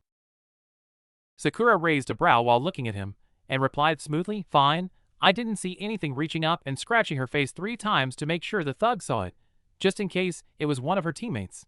She realized he wasn't when he just looked back at her with an untrusting gaze. "And why should I trust what you say?" the thug asked, clearly suspecting Sakura to turn him in to the leader. Thinking quickly, Sakura's transformed face just smirked back at him and replied, 'cause it's the reason I'm here too. The thug's gullible smile was like a beacon of hope to Sakura. Really? Sweet. Hey listen, we can't take too much or it'll be obvious. But I've found a way to make it look like it's filled to the brim, but it's actually empty starting about a half a meter from the top. In fact, I think someone else has tried this as well before us, the thug said as he turned back to grab more money. Sakura came up behind the man drawing her still bloody kunai again, hollow on the inside. How do we access it? She asked as she steeled her resolve to kill again. The thug grabbed some of the coins and shoved them in his pocket. This whole side just falls away. I only discovered it by accident. Hurry before someone ECK. And he fell to the ground with a kunai lodged in the base of his neck. Sakura found the opening in the box and stuffed the corpse inside in a hurry. I hope nobody comes in, she thought. Just before closing it up, Sakura saw 4 small blocks of solid gold. Holy shit. They must be worth a fortune. Well, these thugs are gonna need it. So, Sakura grabbed the gold and sealed them inside a sealing capsule from Naruto's belt. Thank the Lord, Naruto gave Sasuke and I one of these for this mission. After placing down a few concealed explosive notes, Sakura made her way outside of the tent and moved on towards the next target on her list. Naruto. Stealthily coming up behind one of the 4 outer guards, Naruto threw a small stone at a rock on the other side of the entrance path. The 4 guards turned towards the sound with their guard up, allowing Naruto to pull the guard at the back of the formation underground soundlessly, while snatching his sword. Quickly popping up in his place, Naruto activated the transformation jutsu, taking the form of the thug he just defeated. Now, what would be the best way to get to the medical tent without being found out? Naruto thought, looking at the guards returning to their calm states. He came up with a crazy idea. Naruto raised his head with a hidden smirk. Hey guys, I'm thinking of killing you all, and this stupid leader, and then taking the winnings for myself. What do you think? The nearest guards looked at him incredulously. Yeah, I thought so, Naruto said with a smirk while whipping out the stolen sword. Naruto cut the throat of the 2 most nearby thugs before slashing the chest of the last one open, and thrusting the sword up to the hilt through the guard. Way too easy, Naruto thought, letting out a dark chuckle. Making a thin cut on his own chest, and editing his illusion to show a shallow wound there, he yelled in 2 different voices, HH traitor, try it then, ha. A few seconds later, 2 thugs came running out of a nearby tent, swords drawn. Just at that time, Naruto dropped his last kill to the ground and stumbled back holding his chest. Well, you two, a little help. This traitor just killed 2 men and almost took me with him. Hi, Chojuro-san, Thug 1 said, putting his sword away and rushing to his aid. Hey, Mubi-san, can you watch the entrance for me while I help Chojuro-san to the medical tent? Thug 1 said to Thug 2. With a small nod and a grunt, Thug 2, now called Mubi, took watch while kicking the corpses off the main path. Hurry up, you two. Thug 1 started leading Naruto to the medical tent, everyone clearing the way to let them through. So focused on the huge gash running across Chojuro's chest, nobody noticed Naruto dropping rolled-up explosive seals every now and then. Upon entering the medic tent, Thug 1 laid Naruto down on one of the cots. I know we don't have any doctors or nurses here, but I can grab some gauze for you if you want. But I ain't your babysitter, you can wrap your own wound. I'll go give the news to the leader. This is the 3rd betrayal this week. Thug 1 turned to walk away, but found himself with a sword stabbed through his chest, ACK, and a kunai through the neck. Dragging Thug 1 underground, Naruto changed his appearance to match the thug he killed. Once again, far too easy, Naruto thought as he spread a few explosive notes around the tent before heading on his way. Stepping out of the tent, another thug approached him. Hey Higure, what happened to Chojuro? Smirking are his new name, Naruto said. I'm not sure, man. He said there was a traitor, and then started babbling about seeing his life flash before his eyes. I got annoyed, so I just left. The new thug scoffed, asked Naruto in a hushed voice. Typical, you always were an asshole. Do you think it's because of the job he was sent to do yesterday? Thuggy asked. Naruto raised a brow. Which job? He asked. Thuggy looked at Naruto incredulously. You know, the little girl from that Bone clan? Leader has her chained up to a bed in his tent. Says she'll bring about a new generation of super ninja. Naruto's face lit up in fake realization to hide his growing rage. Oh yeah, how could I forget that? Thuggy patted Naruto's shoulder. It's alright, everyone has their moments. Hey, you want me to come with you to report this? You seem a little shaken yourself. Naruto wanted to find out more about this bone girl. Sure, let's go, he said with a nod. And with that, Naruto followed the thug to the tent of the leader. Sasuke. Alright, Sasuke, remember you don't have to infiltrate. Just take out all the thugs in the outermost tents, then move in. This will train your stealth, which is vital for a hunter ninja. Get it? Kakashi spoke quietly to his pupil from inside the first tent. Sasuke scowled at his sensei. Yeah, I know, it was my idea, he said. Eye smiling at Sasuke, Kakashi stood straight muttering, I was just making sure, then poof. He was gone. Looking around the tent, Sasuke found something he could work with. A grappling hook on a long piece of rope. Lifting the flap of the tent to the side, Sasuke peered out to survey his surroundings.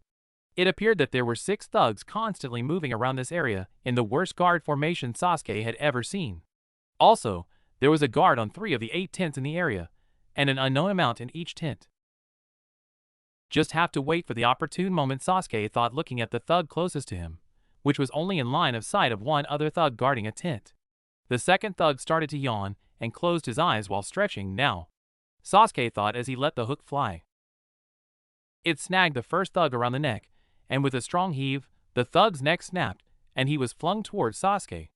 Sasuke caught the flying corpse and threw him inside the tent. By the time the second thug stopped yawning and opened up his eyes, all he saw was Sasuke plunging a kunai into his throat. Quickly taking action, Sasuke kicked the now dead thug into the tent he was guarding and dove in behind him, only to look up and see another thug halfway through a sandwich and staring at Sasuke in shock. He tried to call out, "What the fuck?" but his neck was snapped with the grappling hook. Smirking at the grappling hook, Sasuke thought, I'm pretty good with this. Maybe I should invest in training with the Kusarigama when I get back to the village. Cleaning off his kunai, Sasuke set some explosive notes in the tent before heading on to the next set of thugs. 30 minutes later, 5:45. Sakura. She finished up with her last target. The barracks now had 20 explosive seals spread throughout the sleeping bunks. Sakura made her way to the rendezvous point to meet up with what should be a disguised Naruto and Sasuke. Arriving at the chosen destination, she saw another thug walking up to the same spot from the other direction. She raised an eyebrow at him and scratched the top of her head, the agreed-upon signature for Sakura. The thug smiled and scratched the left side of his nose, meaning it was Sasuke.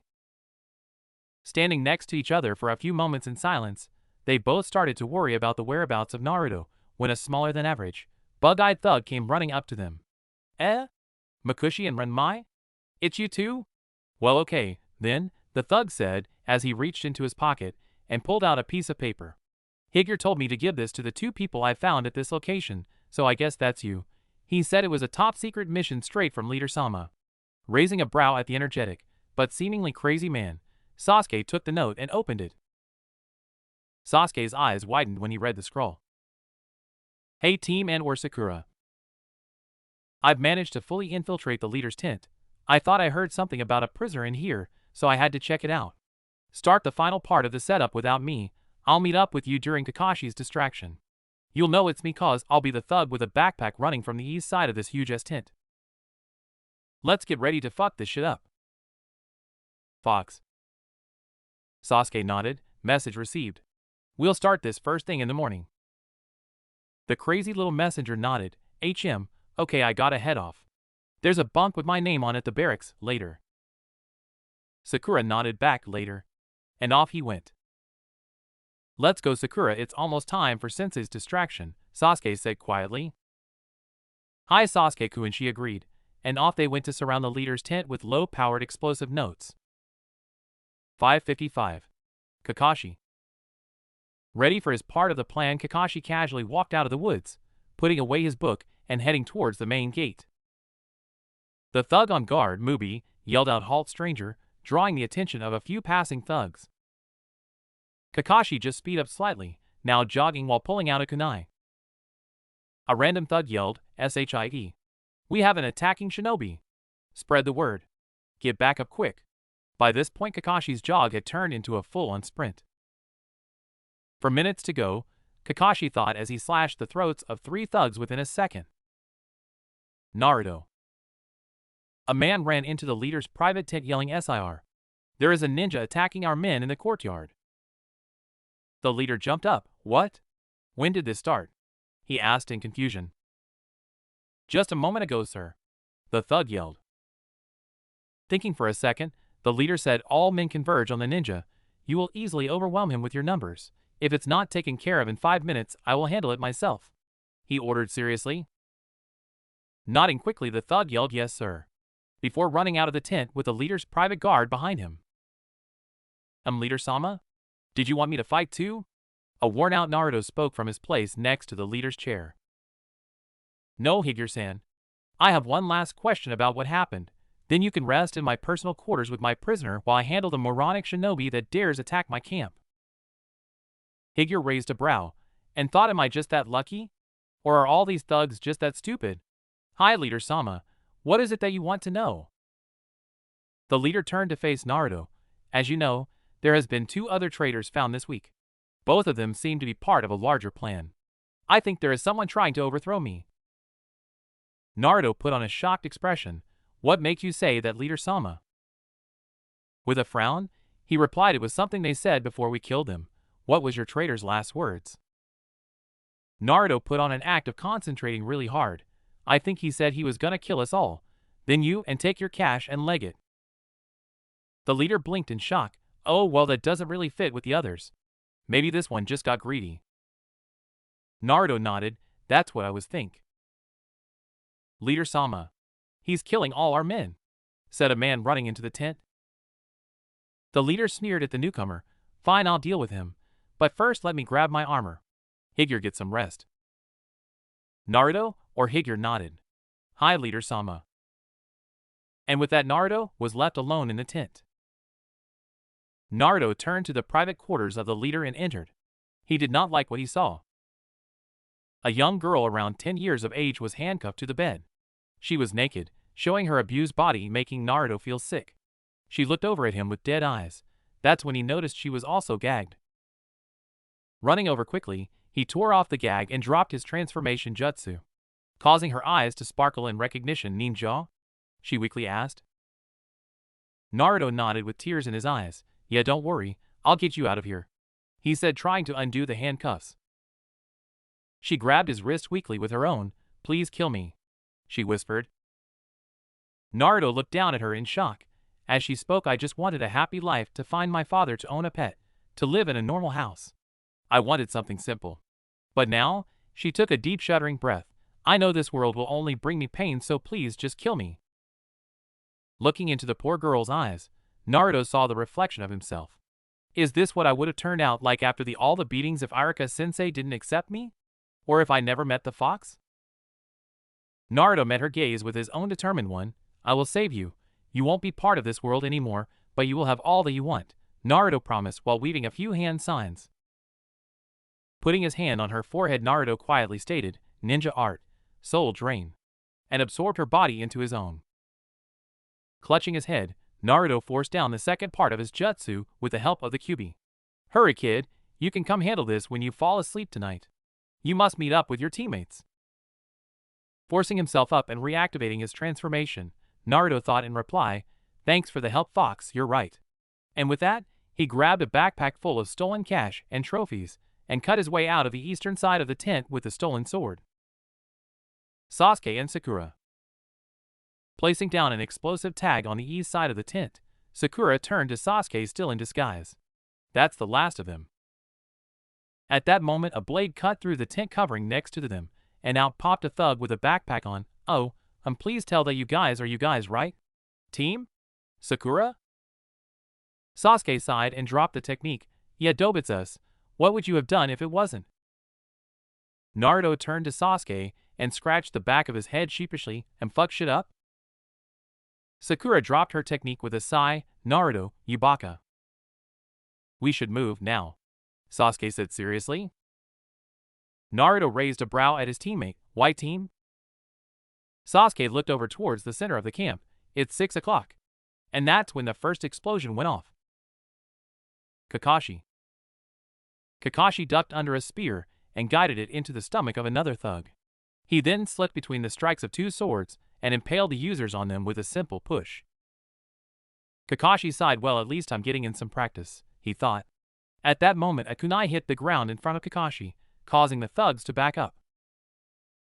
The leading ninja stepped out of the crowd with an evil smirk. Well, a lonely ninja has wandered into our camp. Tell me, why I shouldn't kill you right now, he said, as he unsheathed a basic sword and took a fairly decent stance.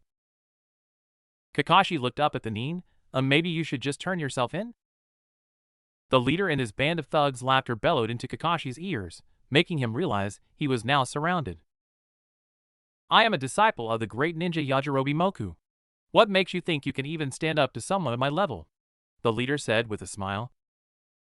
Kakashi just raised a brow. So you are a disciple of a chunin, making you what? Around chunin level yourself at best. Correct? He asked. The leader sneered at Kakashi. Scared now, ninja? He said mockingly. Kakashi pulled out an explosive seal stealthily as he began talking. Not at all. At your age, I was captain of the A&BU Black Ops in the Leaf Village.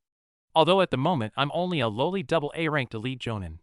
So sorry to disappoint, but I think you're a little out of your depth here, Kakashi said with an eye smile. The leader had gone pale at the Kakashi's statement. I can tell you're lying. Just trying to intimidate me? Hoping to catch me off guard, right? He stated nervously. Kakashi shook his head. Not at all, although I'm sure this'll catch you off guard. With chakra pushing out of his feet, Kakashi leapt high into the air while throwing down a single kunai with an explosive seal attached to it. Boom! The explosion set up a chain reaction for all the other seals in the camp. They exploded, killing or injuring every thug in the camp and pushing Kakashi higher into the air. Looking down, Kakashi could see the heavily burned ninja escape the worst of it with a late substitution jutsu. Shit, I thought he'd be flung this way so I could capture him. He's on the other side of the camp. Kakashi looked where the ninja was heading and saw his squad in the ninja's path. I hope they can handle him, cause I'm gonna have my hands full with over 50 ticked off thugs. Kakashi landed and sprinted back to the camp while dodging a large amount of thrown spears, many arrows and some kunai. Good luck, guys, he thought to his team. Seeing the target fleeing from the fighting scene, Team 7 sprang into action immediately. As Naruto unsealed one of his shuriken, Sasuke and Sakura jumped behind him and into the smoke of the unsealing, completely out of view as Naruto charged at the ninja. Sasuke yelled to Naruto, "Remember, we need to capture him alive, Naruto." Naruto nodded, "Yeah, I got it." Naruto jumped into the air and threw his shuriken straight at the ninja who only just saw them charging at him. Shit! More leaf ninja, he yelled as he dove out of the way of Naruto's shuriken, which stuck in a nearby tree. He looked up in shock as a shuriken that was in the shadow of the first tore his arm off, causing him to scream in pain. Falling through the air, Naruto yelled, "Now Sakura." Hearing the call, Sakura focused the perfect amount of chakra into her feet and started skating across the ground, going at an incredible speed. As she passed the ninja, she stuck her arm out and clotheslined him with enough force to flip his body around twice and land underneath the tree-embedded shuriken on his head with a painful crack. Turning around, she yelled, "Your turn, Sasuke." Then she looked up to see the first shuriken Naruto threw poof to reveal Sasuke right above the target. Gotcha! Sasuke yelled as he rammed 4 kunai into the man's shoulder and leg joints, pinning him to the ground and preventing his escape. The ninja screamed before Sasuke dropped a solid knee into the ninja's sternum, knocking him out instantly. Naruto landed from his leap and gave a thumbs up to the others. Mission accomplished. Good work, team. They turned around to see Kakashi walking over to them with blood on his sleeves and a good portion of his chest. Luckily none of it was his. I must say that was one of the most stunning displays of teamwork I've ever seen. Sasuke smirked at their sensei. Would you expect anything less, sensei? With an eye smile, Kakashi spoke, "All right, team, let's head back into town to collect our payment and turn in this guy." "Hi, sensei." Waving goodbye to the chubby mayor of the small town, Team 7 was set on their way back to the Hidden Leaf Village. "All right, troops, we'll camp at the first grounds we find and tomorrow we'll do the full trip home," spoke Kakashi with an eye smile. "Hi, sensei," the team responded tiredly. Considering it was 11 o'clock at night, Kakashi thought it understandable. Finding a little clearing and Naruto unsealing the team's tent, the wiped out team congratulated each other on a successful mission and fell asleep almost instantly, excited for the journey home and the reports they had to give to the Sandaime. Mindscape. Kit, the girl, seemed very shaken when she arrived. But she seemed to calm down once she realized she could never be hurt like that again. The fox said to Naruto upon his entrance. Naruto looked at the still battered, bruised and undressed girl, curled up on the couch asleep. Well, I guess it's time for me to finish my technique, otherwise she'll be overwhelmed by my consciousness. Quietly approaching the girl, Naruto finished his set of hand seals and pulled on her chakra. The end result was her body falling off the couch as an empty shell while her consciousness stayed asleep on the couch, now looking much healthier without the injuries of a body. And Naruto absorbing the physical abilities of the girl. Naruto imagined a pale pink sundress on her small frame, and suddenly it was there. Picking her up, Naruto imagined a bed next to the couch, and so it appeared. Placing her down on the bed, Naruto and Mizuki had a long, decent look at her. She lay on her back in a pale pink sundress. With shoulder-length white hair, she appeared to be very young, age 8 maximum. Taking a look at her face, Naruto noticed some strange birthmarks, and pointed them out to Mizuki. "Hey sensei, look at this." Mizuki looked towards her face, and recognized the marks instantly. That's the birthmarks of a Kaguya. Their warriors were legendary before they died out. Indeed, there were 2 red dots on her forehead, and her eyelids were red as well. I wonder how she survived alone like this. She slowly woke up at Mizuki's loud statement. Seeing Naruto, she focused on him. "Ninja-san? Why didn't you kill me? They'll just come back for me again." Startled as she awoke, he turned to her. "Oh hey, I didn't expect you to be awake already." "Kit, she's just a soul now. Spirits don't need to sleep." Hearing the huge voice, the girl turned around to see the Kyuubi in all its fearsome glory. "Is that a kitty? Can I have it?" Mizuki barked out a laugh and fell on his back holding his stomach, and Naruto laughed to the sky with his hands on his hips. The Kyuubi bristled. Standing on its haunches, it stuck its snout through the bars and leaned over her. "I am the almighty Kyuubi, conqueror of lands, the 9-tailed demon fox." The girl smiled and patted the end of Kyuubi's snout. "I'll call you Q-chan." This had Naruto and Mizuki falling onto the couch laughing so hard they were crying. "Eh ha ha ha ha ha Kyu-chan. Ha ha ha ha ha ha." Turning back to the laughing duo, she sees Mizuki for the first time. He has white hair like me, and hazel eyes so close to looking like my green ones. Walking over to a now mostly calm Mizuki, she pulled on his shirt to get his attention. "Hey mister?" Mizuki looked down at her, still smiling. "Ya kiddo?" Swallowing, she let out a quiet, "Are you my dad?" This made all of the laughing stop. Mizuki looked at the little girl in shock. I'm sorry, but no, I'm just Mizuki. I haven't had a child." Hearing this, the girl looked down to the floor sadly. "Oh, I just thought," she sniffed a little, trying to hold back tears. "Sorry, it doesn't matter." Mizuki looked at the sad little girl and pulled her into a hug, thinking, I don't know if I'm asking this because the Kyuubi took away all my dark emotions or if I really do care, but I can't just watch such a young child be miserable. "Hey there, what's your name?" With another sniffle, she spoke quietly. "I don't have one, but the people that have owned me called me different things.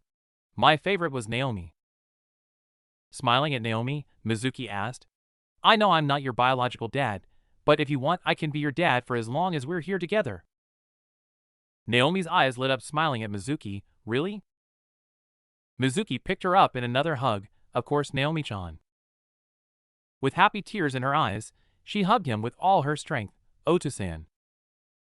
Naruto looked at Kyuubi. "Well, this is unexpected, indeed. You want to eat her body while she's distracted?" "Oh yes. I've been waiting for another meal." Stealthily grabbing the corpse, Naruto threw his between the bars where Kyuubi swallowed it whole to avoid making too much noise. Naruto approached the new family. "So Naomi, you seem to recognize a ninja technique pretty quickly.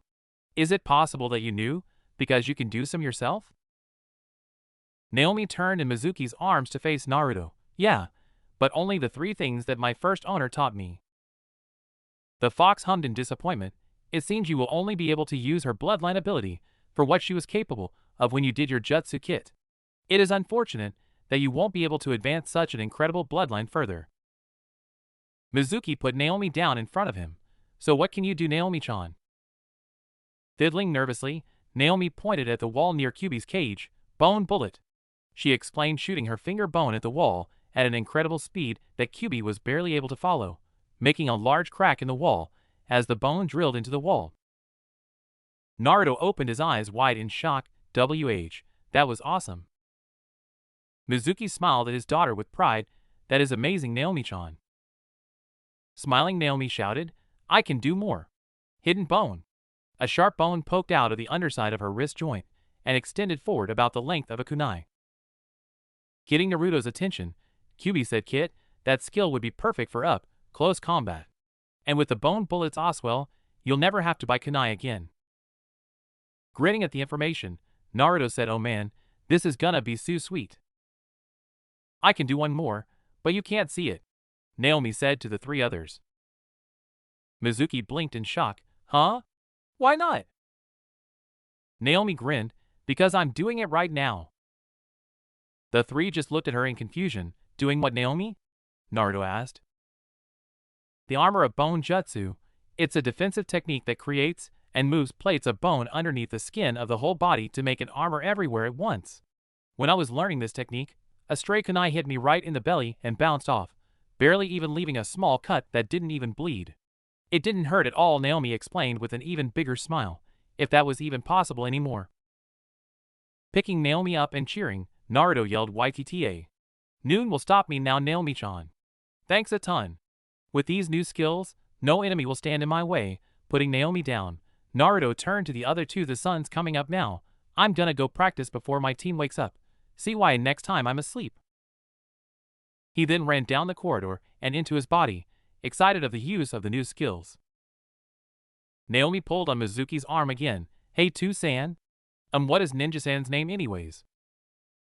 Mizuki smirked and sat on the couch with Naomi by his side. His name is Naruto Uzumaki, and at the rate he's growing, he will be Hokage one day. Getting up, Naruto looked around to see that Sasuke had left the tent. Probably more training, and he does owe me a spar. Climbing out of the tent, Naruto saw Sasuke standing upside down on a tree branch doing crunches. Morning, team, Naruto said. Sasuke just grunted in reply before doing two more and dropping down in front of Naruto. Morning, dope. Did you realize you sometimes talk in your sleep? At that, Naruto looked at Sasuke thinking, oh shit, what did I say? What did he hear? I'm so dead. What do you mean, Sasuke? As I was walking out of the tent, I heard you mumble, with these new skills, no enemy will stand in my way. Did you uncover a secret technique or something on the mission? Sasuke asked point blank, forcing Naruto to give him a straight answer. Naruto started to panic. Crap, crap, double crap, crap on a stick. What do I tell him? Kit, just repeat after me, okay? Turning to Sasuke, Naruto spoke. Well, in all honesty, Sasuke, I'm a little freaked out. You remember when I thought there was a prisoner in that ninja's tent? Sasuke nodded in confusion. Well, I was half right. When I entered to where the prisoner was, there was just a bleeding dead guy sitting there. But when I went to check his pulse, I slipped in his blood and some of it ended up getting into a cut I made on my chest earlier on in the thug camp. And well, it hurt a lot. Sasuke raised a brow and said, so? You think you may have contracted something you can use from his blood as a weapon? Scratching the back of his head, Naruto looked at Sasuke seriously. I don't think. I know. And in a dramatic movement, Naruto whipped out his new hidden bones and showed them to Sasuke. I did it by accident when I was in the tent grabbing the attention of a thug, and on instinct, I leapt at him, and the bones slid into his skin so easily. But he screamed, drawing the attention of the last thug in the tent. I turned and pointed at him, and suddenly, Naruto pointed to a nearby tree and shot off a bone bullet. That happened. Sasuke just looked between Naruto and his new weapons in shock. Is that seriously your bones? Nodding, Naruto faked fear. I don't know what to do, Sasuke. What if my bones keep growing out of me? I mean, I've noticed they grow back almost instantly, but seriously. This sucks. Sasuke grabbed Naruto's shoulder and slapped him. Keep it together, Naruto. This team needs you. I don't care if you randomly shoot bones from your body, and neither will Sakura. You're our teammate, Naruto, and honestly, you're my brother now. I will always help you like you've done for me. Alright? Now pull yourself together. Naruto looked at Sasuke in real shock. You think of me as a brother? Scowling, Sasuke replied, yeah, I don't know when it happened, but the fact remains that this team is the last thing I have left. I will protect the last of my new family with all that I am. Naruto sat in silence before hugging Sasuke with tears in his eyes. Thanks, Aniki. I've never had a family. Looking up at Sasuke's face, Naruto realized Sasuke was glaring at him with red eyes. Just because you're my Otuto doesn't mean I won't hurt you. Get off. Now! Naruto jumped away just as Sakura and Kakashi jumped out of the tent because they heard Sasuke yelling, Naruto? Sasuke, what happened? Why were you yelling? Kakashi asked, his eyes scanning the trees for any possible threat. Looking up at their sensei, Sasuke said nothing's wrong, Naruto just startled me. Sakura looked at Sasuke's eyes. Sasuke-kun, your eyes are red. That caught Kakashi's attention, causing him to look at Sasuke's eyes. What Kakashi saw shocked him. Sasuke, you've activated your Sharingan. Sasuke's eyes turned to Kakashi. Really? I think I'd know if I activated my own bloodline sensei. Look at me, Sasuke, I want you to watch this. Kakashi said, running through hand signs, ninja art, chameleon jutsu. Now Sasuke, walk over to where I'm pointing. Naruto, Sakura, be quiet. Sasuke walked over to where Kakashi was pointing. How is this meant to prove I have my Sharingan? Kakashi nodded. The Sharingan automatically sees through Jinjutsu, and you just saw through mine. Naruto, Sakura, I want you to walk over to where I'm pointing now. Naruto frowned while Sakura said, but sensei, we can't see you, you disappeared once you used that Jinjutsu. Undoing the Jinjutsu, Kakashi turned back to Sasuke. Now do you remember that jutsu I just performed? Yeah, I want you to tell me about it. Confused, Sasuke suddenly realized he knew how to do the jutsu flawlessly, and all the details about the jutsu itself. The jutsu uses chakra to manipulate the signals between a target's senses and their brain to make it appear as if the user doesn't exist. How do I know that, sensei? Kakashi I smiled. That's the power of the first stage Sharingan. Names and details? Kakashi Hatake and Team 7 returning from C-Rank cleanup mission. Looking up from his clipboard, Izumo smiled at Kakashi. Welcome home, you guys, and 3 days earlier than expected too. Nice work. Naruto smiled at the gate guard. Thanks, Izumo-san. Sasuke just grunted out his classic HN, while Sakura's face lit up with happiness at being praised. Izumo smiled back to them. Don't need to thank someone for telling the truth. The Hokage'll be waiting for you. You know how he is. Thanks, Izumo, said Kakashi. We'll be on our way. Catch y'all later. Izumo nodded. CYA. Taking the first few steps into the village, Kakashi turned to his team. Alright guys, we'll head to the Hokage Tower and report the full mission, then everyone go home and clean up. We'll have some light training this afternoon and then I'll buy dinner. Consider it a reward for your first successful C-Rank. Hi sensei, the team chanted back, happy with the idea. Smiling at the others in her team, Sakura jumped onto a nearby rooftop racia there, and off she ran. Running after her, Naruto yelled, hey, you cheated. No head start. That's when Sasuke flew past him. Aniki, wait up. Kakashi was shocked at how Naruto addressed Sasuke, and many nearby villagers threw insults at Naruto, saying things like, how dare that demon try to befriend our Uchiha? Yeah, trash shouldn't mix with treasure. Kakashi appeared behind the two gossiping villagers. Excuse me, what did you say about my students? He said casually with a kunai knife in hand. The villagers turned scowling until they saw that they were talking to a jonin. Oh, nothing at all, sir. Yeah, we were talking about the birds. Yes, the birds. Kakashi just looked at them. That was the worst lie I have ever heard, and I lie at least twice a day. Usually about the reasons I'm late for things. Kakashi put away his knife as he trailed slowly behind his students. Sakura arrived at the door to the Hokage's office and turned around to wait for the other two. They arrived 10 seconds later neck and neck. I totally won that one, Aniki. Sasuke just smirked. In your dreams, Otuto? Actually, boys, I won, said Sakura with a curious grin. Why are you guys calling each other brothers? To cover up his brother's bravado, Naruto stepped up with a huge grin. Well, Sakura, since I grew up without a family, I started to see our team as a family. Sasuke finally accepted me, and lets me refer to him as my older brother cause he understands the pain of not having a family member. Shocked at Naruto's confession, Sakura just replied with a highly intelligent, "Oh." Trying to diffuse the awkward silence, Sasuke started, "So where do you think Kakashi-sensei is?" At that moment the door to the Hokage's office opened and Kakashi stuck his head into the hallway. "Ah, there you are. I was wondering when you three would get here. Come in quickly, you've kept Hokage-sama waiting long enough." Pointing at Kakashi in shock, Naruto attempted to speak. "What, dash? How did you? But we were dash? What the?" With the help of Sakura, Sasuke managed to pull Naruto into the office and sit him between them on the long chair against the wall. "I think you broke him, sensei." Kakashi smiled at Sasuke and said, "Good. That way, he won't interrupt my report." The Hokage watched on in amusement. It's hard to believe this team has only been together for such a short amount of time. Clearing his throat, Sarutobi returned everyone's attention to him. "Right, Team 7, what is the status of your mission?" Kakashi I smiled, completely successful, with a large bonus. "Congratulations are in order then, I suppose." "Kakashi, I think this report would be better if you filled it properly instead of just telling me your interpretation. Here is some paper, get cracking."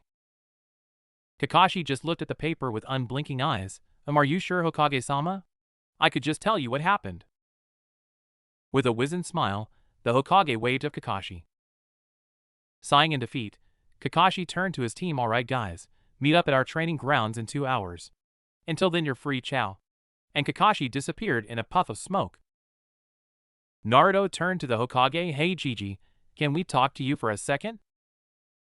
Raising an eyebrow in curiosity, Sarutobi replied, "Sure guys, what's wrong?" Naruto and Sakura both looked at Sasuke. With a sigh, Sasuke looked at the Hokage and sent chakra to his eyes. "The Sharingan?" Sarutobi asked, quite stunned. "I must say, Sasuke, it's quite amazing for you to have activated it at such an age. But I guess it's time now," said Sarutobi, while reaching into one or the many drawers in his desk.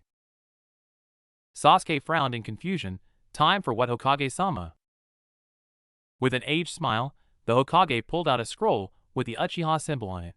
"After the incident involving your clan, the council and I decided that throughout the stages in your life, you will receive one of the scrolls left by your clan.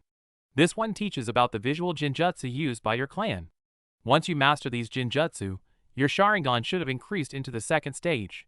At that time, I will give you the advanced fire jutsus of your clan and the 2nd stage sword scrolls."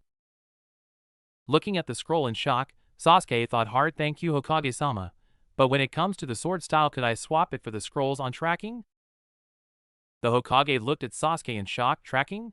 I didn't know that was where your interest lies, Sasuke-kun. Alright, that's acceptable.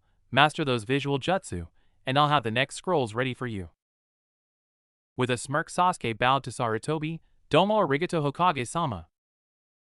Sarutobi smiled back. "It's the least I can do for the shinobi of my village. Is there anything else you need, Team 7? Naruto looked up. "Gigi? I got a question about a couple of jutsu I recently stumbled across," said Naruto seriously. Sarutobi's eyes widened in recognition. "Of course, Naruto-kun, we can discuss that now if you want. Privately?" he said pointedly, looking at Sasuke and Sakura. Sasuke got the message. "Alright, Atuto, we'll get out of your way. Come on, Sakura." "Hi, Sasuke-kun. So long." She hesitated, looking hopefully at Naruto. "Nisan?" Naruto froze in shock before smiling widely and hugging Sakura. He whispered, "See you later, One-chan." Stepping away from the hug with a smile, Sakura bowed to the Hokage and grabbed Sasuke's hand and ran out of the office, waving to Naruto. Sarutobi watched the scene with a happy smile. "It seems your little family is starting to grow, Naruto-kun." Turning back to the old Kage, Naruto replied, "Yeah, Gigi, they're finally accepting me for who I am." "I'm happy for you, Naruto. Do you remember the promise you made me when you became a Genin?" Sarutobi asked, his smile slowly becoming a frown. Tilting his head to the side, Naruto asked, "Yeah, Gigi, how could I forget? I took those words as my Nendo. I will protect the village and the will of fire no matter what, and I know my team will help me." "And what if a member of your team tries to extinguish the village's fire, Naruto?" That question froze him. "What do you mean, old man?" They'd never do that. I know they wouldn't. But what would you do? Naruto stared at the desk in front of the Hokage, stuck in his thoughts. How could I choose between my family and my village? Kyuubi, I need some help. Just answer me this, kid. Would you want someone in the next generation to live like you have? Alone? Hearing the Kyuubi's question, the answer to Sarutobi's became clear. Making eye contact with the Hokage, Naruto answered seriously. I'll do whatever it takes to ensure the will of fire lives on into the next generation. I will burn through all forces that try to extinguish the fire. And I will rise on top. Sarutobi leant back in his chair. Good, Naruto. Now what abilities did you gain from this absorption? Naruto raised his arm, and out came the hidden bone. I have 3 prized techniques from the deceased Kagaya clan, wielders of the dead bone pulse bloodline. Sarutobi's eyes widened in shock. That will help you immensely on your path as a shinobi assassin, Naruto-kun. Thank you for making our village stronger. Do you know if it'll pass on through your genetics? Sarutobi's mind raced with the possibility of restarting the legendary Kagaya clan in Konoha. Naruto nodded. Kyuubi-san seems to think so. But my descendants will start with this level of control, and it'll be extremely hard for them to advance any farther. Heck, I can't at all. Good work, Naruto. Whatever cover story you come up with, I will back it up. Now you are dismissed.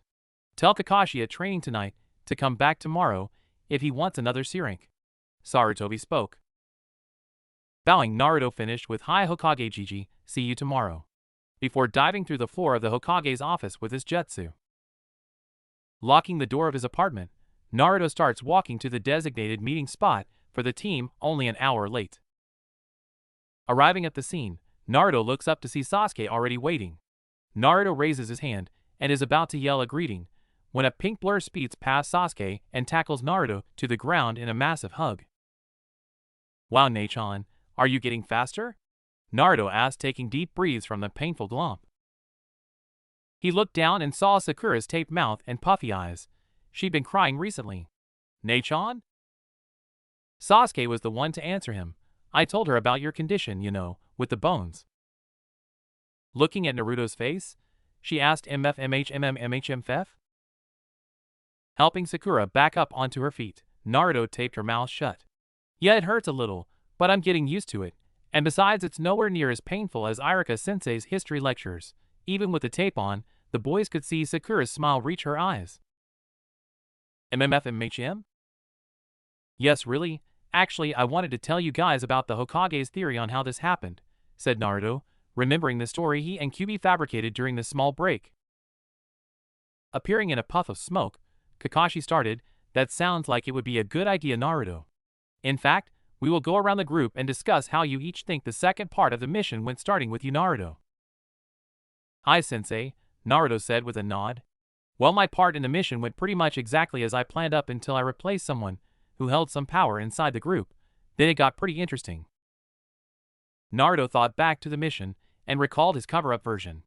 The big bad leader ninja asked to see me to discuss the betrayal of the man I originally posed as, and he just asked me these really random questions until Kakashi-sensei's distraction started, which the leader ninja forgot about me and rushed out to the battle. So I snuck around placing explosive seals under all the important-looking stuff. I was doing well until I came to the private quarters of the ninja. There was a dead guy just dumped in the corner of the room. I didn't realize he was dead at first, but well, Naruto trailed off, forgetting where his story went after that. Fortunately, Sasuke thought that Naruto was just having difficulty retelling the traumatizing event. It's okay, Otudo, I'll tell him the rest. Naruto just nodded. Turning to their sensei, Sasuke told Kakashi what he was told by Naruto. Naruto slipped in the blood and some of it entered a cut on his chest. Naruto said it was extremely painful for some reason. After dropping a few more explosive seals, he fought off 2 thugs that attacked him with some new abilities of his. Then cut his way through the tent till he found us. Kakashi raised a brow at Naruto. New abilities? Naruto whipped his hand to the side and shot 2 bone bullets through a nearby tree. I have 3 abilities from the Kagaya clan. The Hokage said that the dead guy must have been a Kagaya, and his blood entering my body awakened some latent DNA in me and activated a watered-down version of their bloodline. Kakashi just stared at Naruto in shock. Well, that's certainly not something you see every day. Turning to the kunoichi of the team, your turn, I guess, Sakura. She nodded as she finally pulled the tape from her face. Hi, Sensei. Well, practically speaking, my part of the plan was executed flawlessly. With only one small change, which only affects our bank accounts, Sakura stated with a smirk. Raising an eyebrow, Kakashi asked, "What do you mean, Sakura?"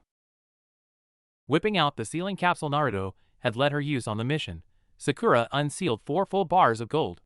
Giggling at the boys' shocked faces, she said, "I reckon one each?" Kakashi stared at the gold bars Sakura just handed to him. "Sakura, just one of these bars would be enough to buy a whole clan compound and renovate the whole thing." Sakura stuck her tongue out jokingly. "Well, I guess we won't be doing missions for the pay for a long time, nay?" Sasuke looked at his bar and whispered, "Maybe I can afford it after all," but Naruto heard him. "Afford what, Aniki?" Sasuke looked up and realized everyone's attention was on him. With a sigh he started, "Well, I guess it's time for my report, right, Sensei?" At Kakashi's nod, Sasuke began. "My part of the plan went perfectly. Exactly as planned. I also found a certain weapon I may have a calling for." "What do you mean, Sasuke-kun?" asked Sakura. "I found a grappling hook and used it for over 3/4 of my kills, using it to grab, ensure and kill thugs left and right. The only actual weapon I've seen that may work the way I used the hook is a Kuzurigama. That's what I was hoping on buying and learning to use." Sasuke turned to their sensei. "Is there anyone you know that may be able to help me learn, Sensei?" Scratching the back of his head, Kakashi was ashamed to admit, "Sorry, Sasuke, I really have no idea about a weapon like that." Naruto looked up excitedly. "I may know someone who could help. His name is Dan Higurashi. He owns a weapons store around here." Kakashi looked at his students.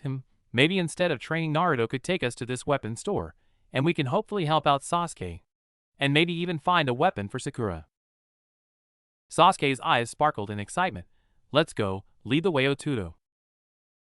Jumping to his feet, Naruto was about to run to the Higurashi ninja store when Kakashi grabbed his shoulder. "Maybe we should cash these in first," Kakashi said, holding up his gold bar. Ding-ling. Hearing the door to his shop open, Dan Higurashi started his sales pitch. "Good afternoon and welcome to the Higurashi ninja store. We have all your Hello, Naruto. How are ya?" Smiling at Naruto and his team from behind the counter, Dan noticed Kakashi standing at the back of the group. "Hey there, Kashi. How long's it been since I saw you?" Scratching the back of his head sheepishly, Kakashi chuckled. Let's see, must have been the last time I was dragged into a council meeting." Dan rolled his eyes. "You weren't dragged in. You were late for a mission, causing it to be failed. And you couldn't give a good reason for doing so." Looking up and thought, "Oh yeah, that's right." Interrupting the adults' conversation, Naruto yelled, "Hey Dan. My teammates need help finding a weapon to specialize in. Think you can help?"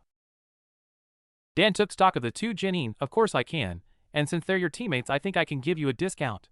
What do you kids need?" Sasuke stepped up first. "My name is Sasuke Uchiha, not Kid."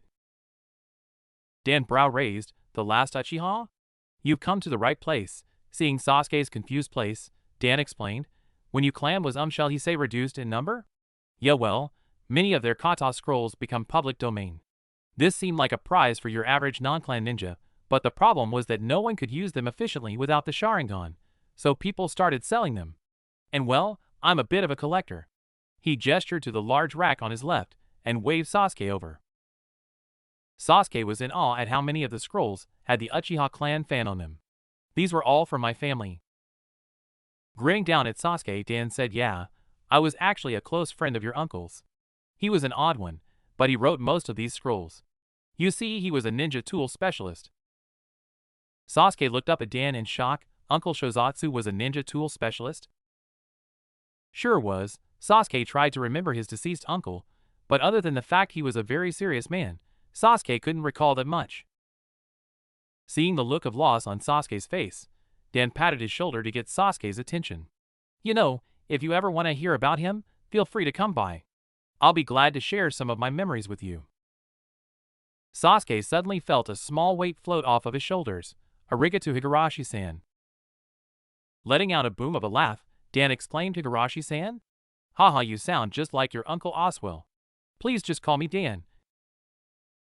Sasuke shook his head, smirking. "Nah, I think I'll follow in my uncle's footsteps, Higurashi-san." Smiling down at Sasuke, he asked, "So what weapon do you need, Sasuke-kun? A lot of the Uchiha were versed in swordplay. Will you be choosing that Oswell?" Smirking, Sasuke replied, "No thanks, Igarashi-san. I'll leave the cleaving and cutting to Naruto. I was wondering, do you sell any Kuzurigama?" Dan's face lit up in happiness. "Now that's a rare request. I have exactly what you need, Sasuke. It was actually wielded by your uncle. Let me grab it for you. While you wait, look at these two scrolls. The first is the Leaf Village's style of using it, and the second is the scroll made by your uncle, including his special fire jutsu and techniques that work with the Kuzurigama." Dan grabbed two scrolls from the shelf and gave them to Sasuke before walking over to Sakura, who was looking over tools on the wall in curiosity. "See anything that catches your eye?" Dan asked. Sakura frowned. "Not really, Dan-san. I don't really know what I'm looking for." Dan thought for a second. "Say, why don't you come with me out the back while I grab Sasuke's weapon? I got a huge display of every possible weapon you could think of." Sakura smiled, looking hopeful at Dan. "That would be great. Thanks." Heading into the back, Sakura looked around in awe at all the weapons. Each weapon laid on one of the 7 shelves, with a picture of them in action underneath them, leading all the way around the massive room, only stopping for 2 other doors. "Just have a look around, and if you see something you like, tell me, and we can test it out for you," said Dan as he picked up a small case from inside one of the other rooms. "I've got to give this to Sasuke." And with that, Dan walked back out the front to where Sasuke was leaning against the counter with his uncle's scroll in hand. "This is it, Sasuke," Dan said, getting the attention of the 3 people in the room, while sliding the case across the counter. Reaching out to the case, Sasuke popped it open and pulled out a chain from the inside. Sasuke looked at either end of the chain and noticed 2 seals on each of the last links. "This was my uncle's." Nodding proudly, Dan said, "Do you want to test it out, or?" "I'll buy it now." "Alrighty."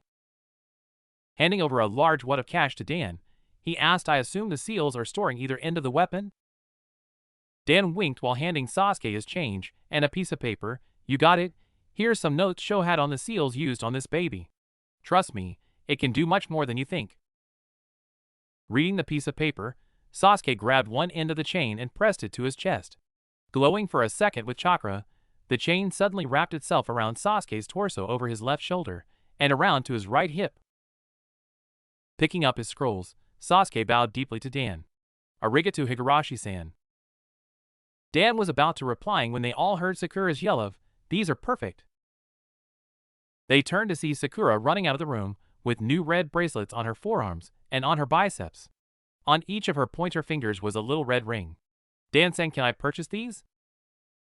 Smiling at the girl's excitement, Dan said, "Of course, Sakura-chan, but don't you want to show your teammates what they are first?"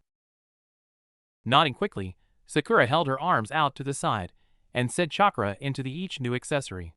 A seal on each band glowed for a second before Sakura's arms disappeared in a rainbow glow. When she swung them out of the glow, Sakura showed her new weapons to her teammates. On each arm, a long red and black painted steel bracer followed from her wrist to halfway up her biceps. On her hands, she had completely steel gloves which somehow didn't restrict her movement at all. They ended in sharp claws that extended about an inch past her fingers. Dan asked Sakura, "Did you grab the information sheet sitting under the weapon?" Nodding, Sakura pulled out the sheet. "It says these arm braces are chakra conductive, meaning if I send plain chakra through them, they'll get much stronger, and if I set my elemental chakra through them, they'll gain a special property depending on which type it is." Looking back at the sheet again, Sakura read, "They also carry a paralyzing agent in the claws, so I'll have to buy a few bottles of that agent in case the claws empty out, but they only release the agent when I want them to." Kakashi nodded appreciatively as Sakura deactivated the braces, returning them to being red bands on her arms and fingers. "Great choice, Sakura." Dan looked on a little worried, "But Sakura, did you see the price tag? It may be a bit more than." Sakura pulled out 4 wads of cash and put them on the shop counter. "Would you like a second pair?" Dan said, as his eyes lit up with dollar signs. Laughing at Dan, Sakura grabbed a set of chakra weights from a shelf near the counter. "I don't think that'll be necessary, but these weights would be useful. Do I need to pay more, or is that still enough?" The dollar signs gleamed in the light. "It's still more than enough, walking bank.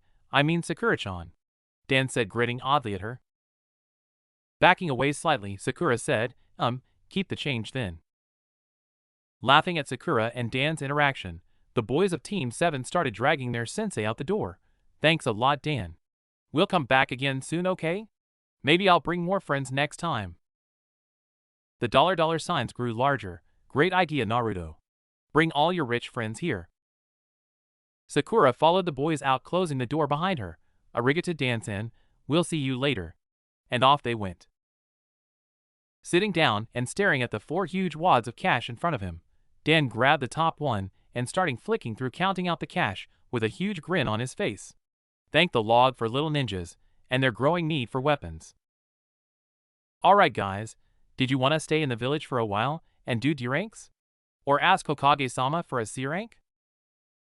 Sasuke just looked at their sensei. No D ranks. Never again. Naruto and Sakura nodded in agreement.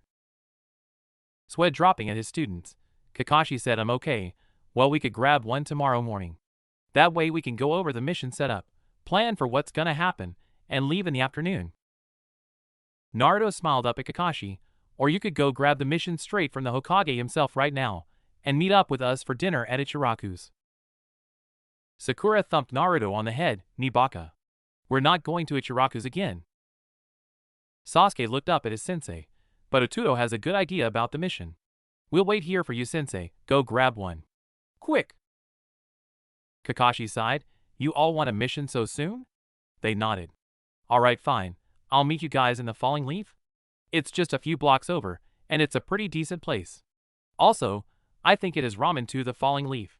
Naruto yelled and ran down the street. Sakura yelled to the distant Naruto, You're going the wrong way. Damn, he didn't hear me. Kakashi-sensei, go get the mission. Sasuke-kun, go get us a table, and I'll go get our Naruto. K. Sasuke just grunted out a HN while walking away, and Kakashi managed to chow and poofed into smoke. Smiling at the situation, Sakura said chakra to her feet and skated at an incredible speed after Naruto.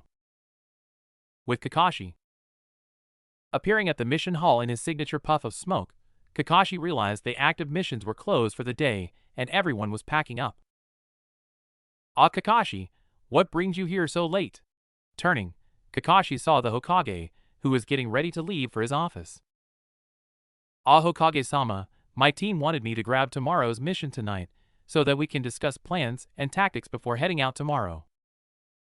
Gesturing to a stack of scrolls, the Hokage stated, unfortunately you were late. Again. So all the missions are packed up. The Hokage was interrupted by a knock at the door, and a semi-nervous old drunk guy poked his head through the opening. Excuse me, I was told I could find the leader of this super village here? With a grin, the Hokage tilted his hat to the man. I thank you for referring to my village as super. I am the Hokage. How may I help you? Stumbling in shock, the man stood up straight. Oh, sorry, I was hoping I could apply for a C-rank escort mission. That's the cheapest you've got, right? The Hokage nodded to Kakashi. I think you found your mission, Kakashi. Turning back to Tazuna, he said, This is one of my Jonin, Kakashi. He leads the best team of Genin we currently have. Would that be enough protection, mister?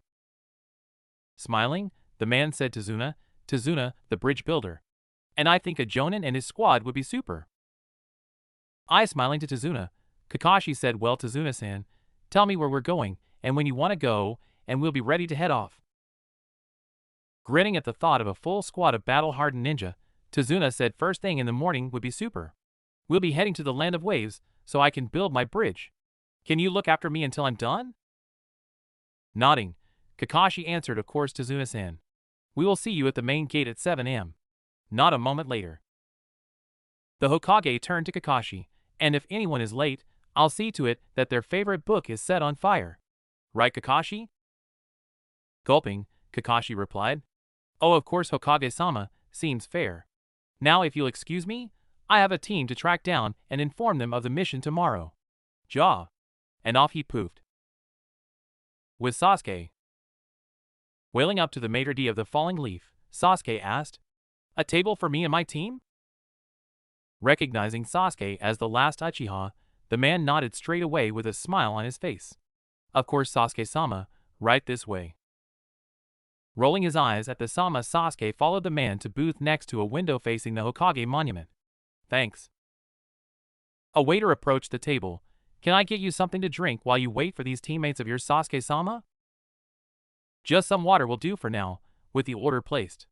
The waiter and the maitre d' bowed and walked away.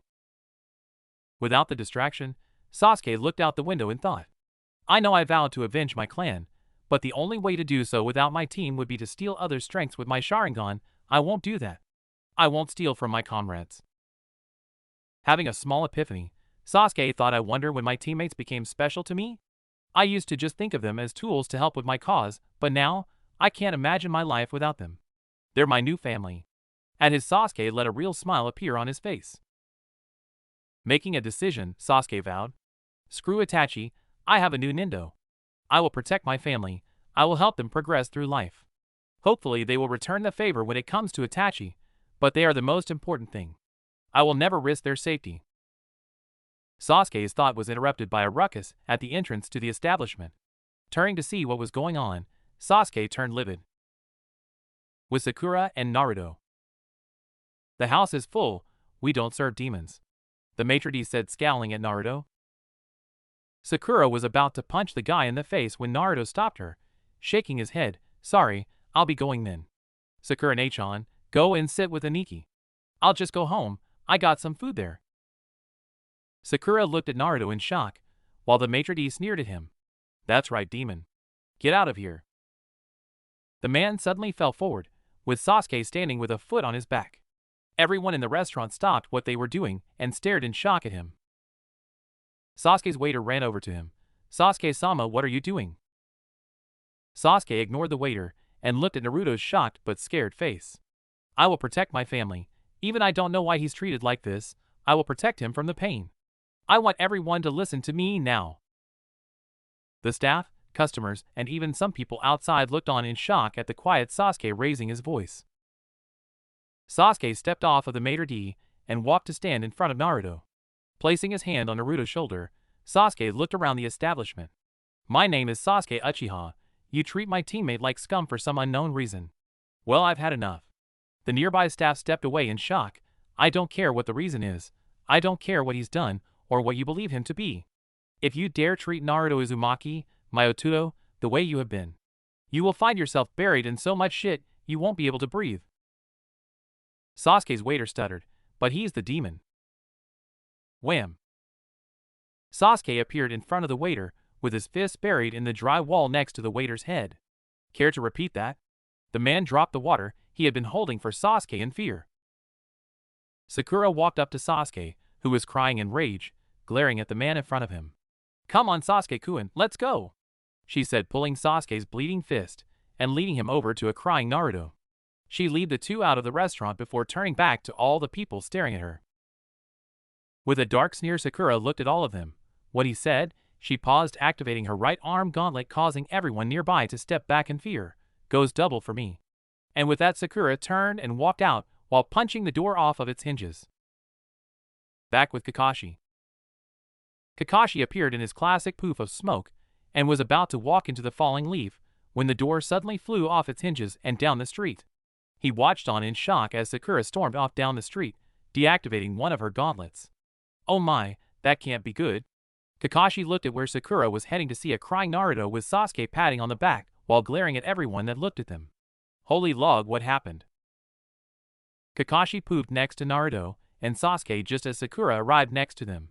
What happened, guys? Sasuke looked at Kakashi and said, let's just go to Ichiraku's. I'm not a fan of that place. Me neither, Sakura nodded in agreement with Sasuke. It was cramping my style. Looking at Naruto's face, Kakashi figured out what had happened. Shit, they must have refused Naruto's entry. I hope Sakura and Sasuke's actions didn't escalate to bad. Standing up straight, Kakashi said, Ma, I guess you two are right. That place's ramen pales in comparison to Tsuchi's anyway. Let's go! Sasuke pulled Naruto to his feet and let him stand on his own. You alright, Otuto? Naruto smiled sadly at Sasuke first, then the others. Yeah, I'm good, thank you guys. I'm sorry that happened. Kakashi patted Naruto on the shoulder. You can apologize later. My offer to pay for your dinner runs out at midnight, so let's hurry along, nay? Smiling, Sakura grabbed Naruto's hand and pulled him along, Let's get going then. Last one, there is a rotten egg. Naruto smiled happily this time and said, yeah, last one there has to buy next time. And with that Naruto ran off after the quickly escaping Sakura. Sasuke turned to Kakashi. You're just gonna poof there once I leave, aren't you? Kakashi looked down at Sasuke. Poof? I don't poof anywhere. It's called a shunshin, and it goes like this. Kakashi disappeared in a poof of smoke. Damn it. Sasuke yelled and started sprinting at full speed towards the Chirakus. At least I know I made the right choice. I will protect my family. Arriving at the gate, Sakura looked up to see her team waiting for her. Mornin', how'd you sleep? Kakashi looked up from his book and nodded to Sakura. Perfectly adequate, thank you for asking, Sakura. Sasuke just grunted with a smirk towards her. While Naruto jumped up full of energy as usual. Fantastic. I dreamed I was gonna become a swords master and completed my goal of becoming Konoha's top assassin. A shrimp like you? An assassin? I think you're in a little over your head, Blondie, said Tazuna, walking up to the group. Looking over at Kakashi, Tazuna asked, Hey Kakashi-san, where is your team of Super Genin? Glaring at Tazuna, Naruto shouted, That's us, old man. Tazuna looked at the Genin in shock. These kids are the ninjas supposed to guard me? Oh no, what have I done? Noticing the tension of Tazuna's shoulders, Kakashi stated to suspect something. Tazuna was fine when he thought a team of super ninja was guarding him. But now that he's seen their age, he underestimates them, which shows his fear of inadequate protection. Now, why would that be since he knows I will be guarding as well? Maybe he suspects more than thugs are going to be after him? Turning to his team, Kakashi said, Alright guys, remember what we discussed last night, Formation 1. The Genin's faces turned serious, Hi Sensei, and stood in a reverse pyramid formation around Tazuna, with Kakashi crouching in front of Tazuna, Sasuke to the left, Naruto front right, and Sakura behind. Alright, move out, Kakashi ordered. Sakura stepped up behind Tazuna. Tazuna yelped as Sakura pushed him onto Kakashi's back. And off we go, she said with a smirk. With Tazuna piggybacking Kakashi, the team jumped into the trees. Tazuna screamed out, What the hell? I didn't sign up for Thias.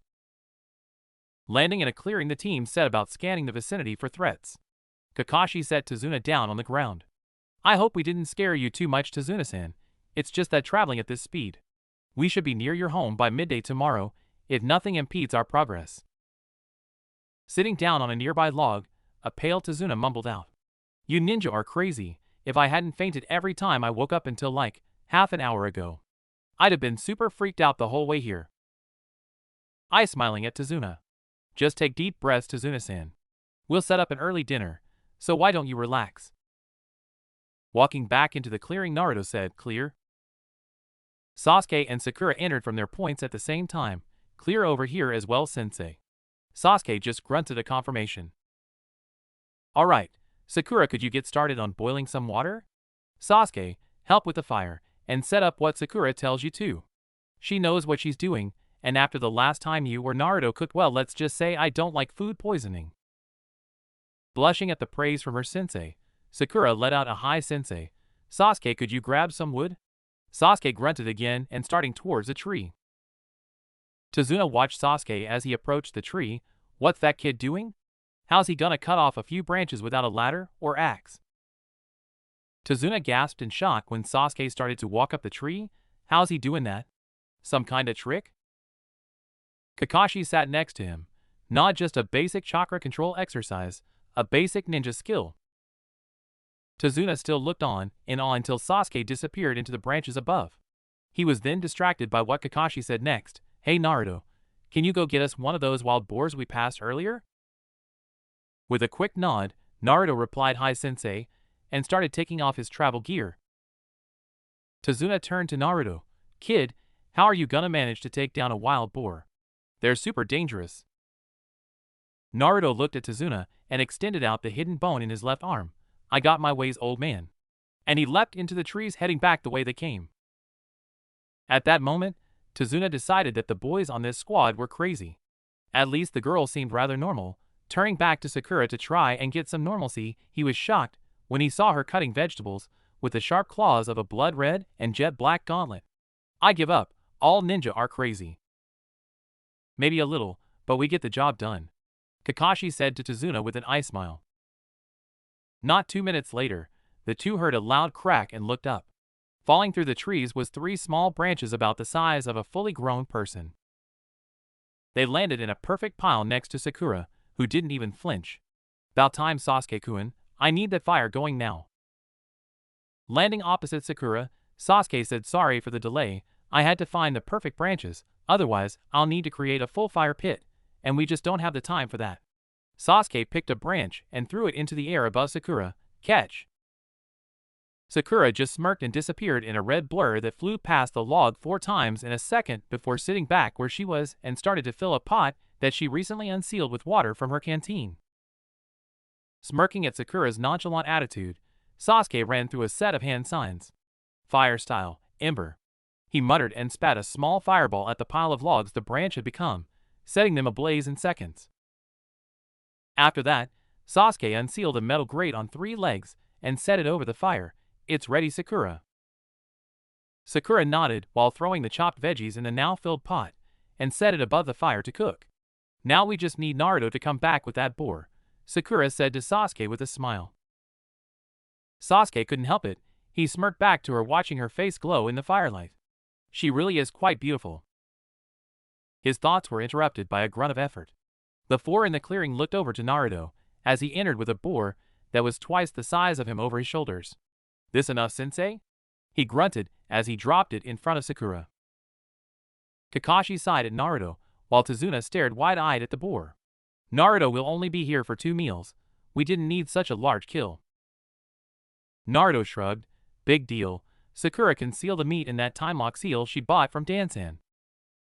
Sakura leant over the boar, and using her claws she cut off each of its 4 legs and set them over the fire to burn off all the fur and cook them. I'm gonna clean this up before I seal it. Don't want it to pop out all bloody and furry when I use the rest, said Sakura as she turned her attention to the corpse. Tazuna just blinked twice, looked at each of the calm ninja, and said one thing. You're super insane, all of you. Before passing out from the shock. At this time, Naruto heard a twig snap from behind him. He turned around and scanned the area near the edge of the forest, noticing nothing out of the ordinary. Just some bushes, a squirrel darting up a tree, a puddle. Wait a sec, a puddle? It hasn't rained in weeks. Turning towards Sasuke, he started tapping his knee with his ring finger. Hey Sasuke, can you pass the water? I got something in my eye. I want to wash them out just to make sure. Sasuke recognized the tapping for their code of we're being watched, and knowing that Naruto and Sakura were the ones that carried water on these missions while he lugged around the cooking utensils and the chakra handcuffs along with the food, Sasuke deduced that Naruto mentioned water for a reason. Realization hit Sasuke when he realized Naruto was telling him to activate his Sharingan. Why else would he start mentioning his eye? Sure, Naruto, whereabout did you leave it? Hearing Sasuke call Naruto by his name instead of Otuto or Dobe, Kakashi and Sakura tuned into the conversation and started to assess the threat. I think I left my bag behind the fire? To your left? Naruto asked while slowly extending his hidden bone in front of him. Looking behind Naruto's left and noticing the puddle, Sasuke activated his Sharingan and saw through the Jinjutsu easily. Yeah, Naruto, you're right. There's 2 bottles right next to each other. What do you want? Smiling at his team, Naruto stood up. I want the one on the left. Sakura backed up to Tazuna, standing up as a guard, while Naruto and Sasuke suddenly charged at the puddle. Naruto flung out his arms, sending a barrage on bone bullets at the ninjas in disguise, who dropped the Jinjutsu and dodged to the sides, while the chain connecting their wrists was destroyed by the projectiles. Shit, what now, Meizu? The one on the left asked. What do you think, Gozu, we attack? The one on the right yelled while diving at Sasuke. Sasuke smirked, and using his Sharingan he dodged the lunge easily while unleashing his Kuzurigama.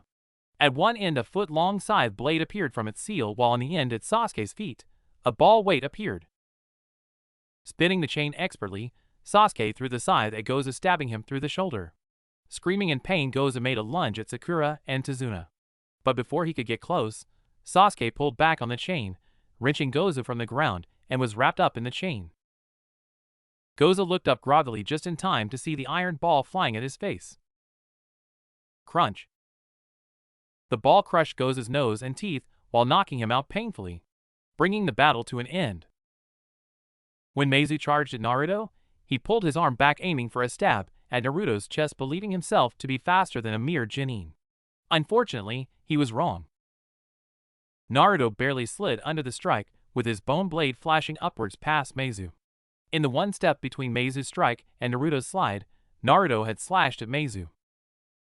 Meizu stopped his charge in shock, and fell to the ground in 2 pieces, his head completely detached from his body thanks to Naruto's speedy swipe. Lowering his guard, Kakashi walked over to the 2 genin. I must say you two fought exceptionally.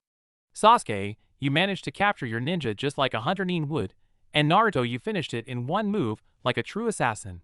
You did amazing. Now leave the interrogation to me. Naruto, make the corpse disappear. Picking up the unconscious captive, Kakashi stepped into the woods, out of sight of the group, leaving the others with the corpse. Sasuke looked at Naruto, who raised an eyebrow back at him. Yeah, I know, Naruto said before holding up a hand sign and diving underground, bringing Meizu's body with him. At this moment, Tazuna decided to wake up. I don't feel too my god, that's a head. Sakura and Sasuke looked over to where Tazuna was pointing and realized that Naruto forgot to drag the head under as well. Nudging Sakura with his arm, Sasuke asked, do you think these 2 would have had a price in the bingo book? Sakura smiled before taking a bingo book out of her pouch. Here, Sasuke-kun, once you said you'd become a hunter and tracking nin, I thought having one of these would help. Smirking at Sakura's ingenuity, Sasuke took the book from Sakura's hand and started looking through it. Sakura turned back to the food, seeing that the veggie soup was done. She grabbed a smaller pot of water and poured some rice in. Tazuna-san, would you like your soup now? Or would you rather wait till we have the meat and rice done? After a few moments of silence, Sakura thought he hadn't heard her. She turned to him to ask again, when she realized he was still staring at the head, starting to look a bit green. Sasuke-kun, could you please move the head away from Tazuna-san? He doesn't look too comfortable. Looking up from his book, Sasuke nodded at Sakura and let out a H-in. He casually strolled over to the head and picked it up by the hair and walked around the other side of the camp and put it behind one of the branches he cut down earlier.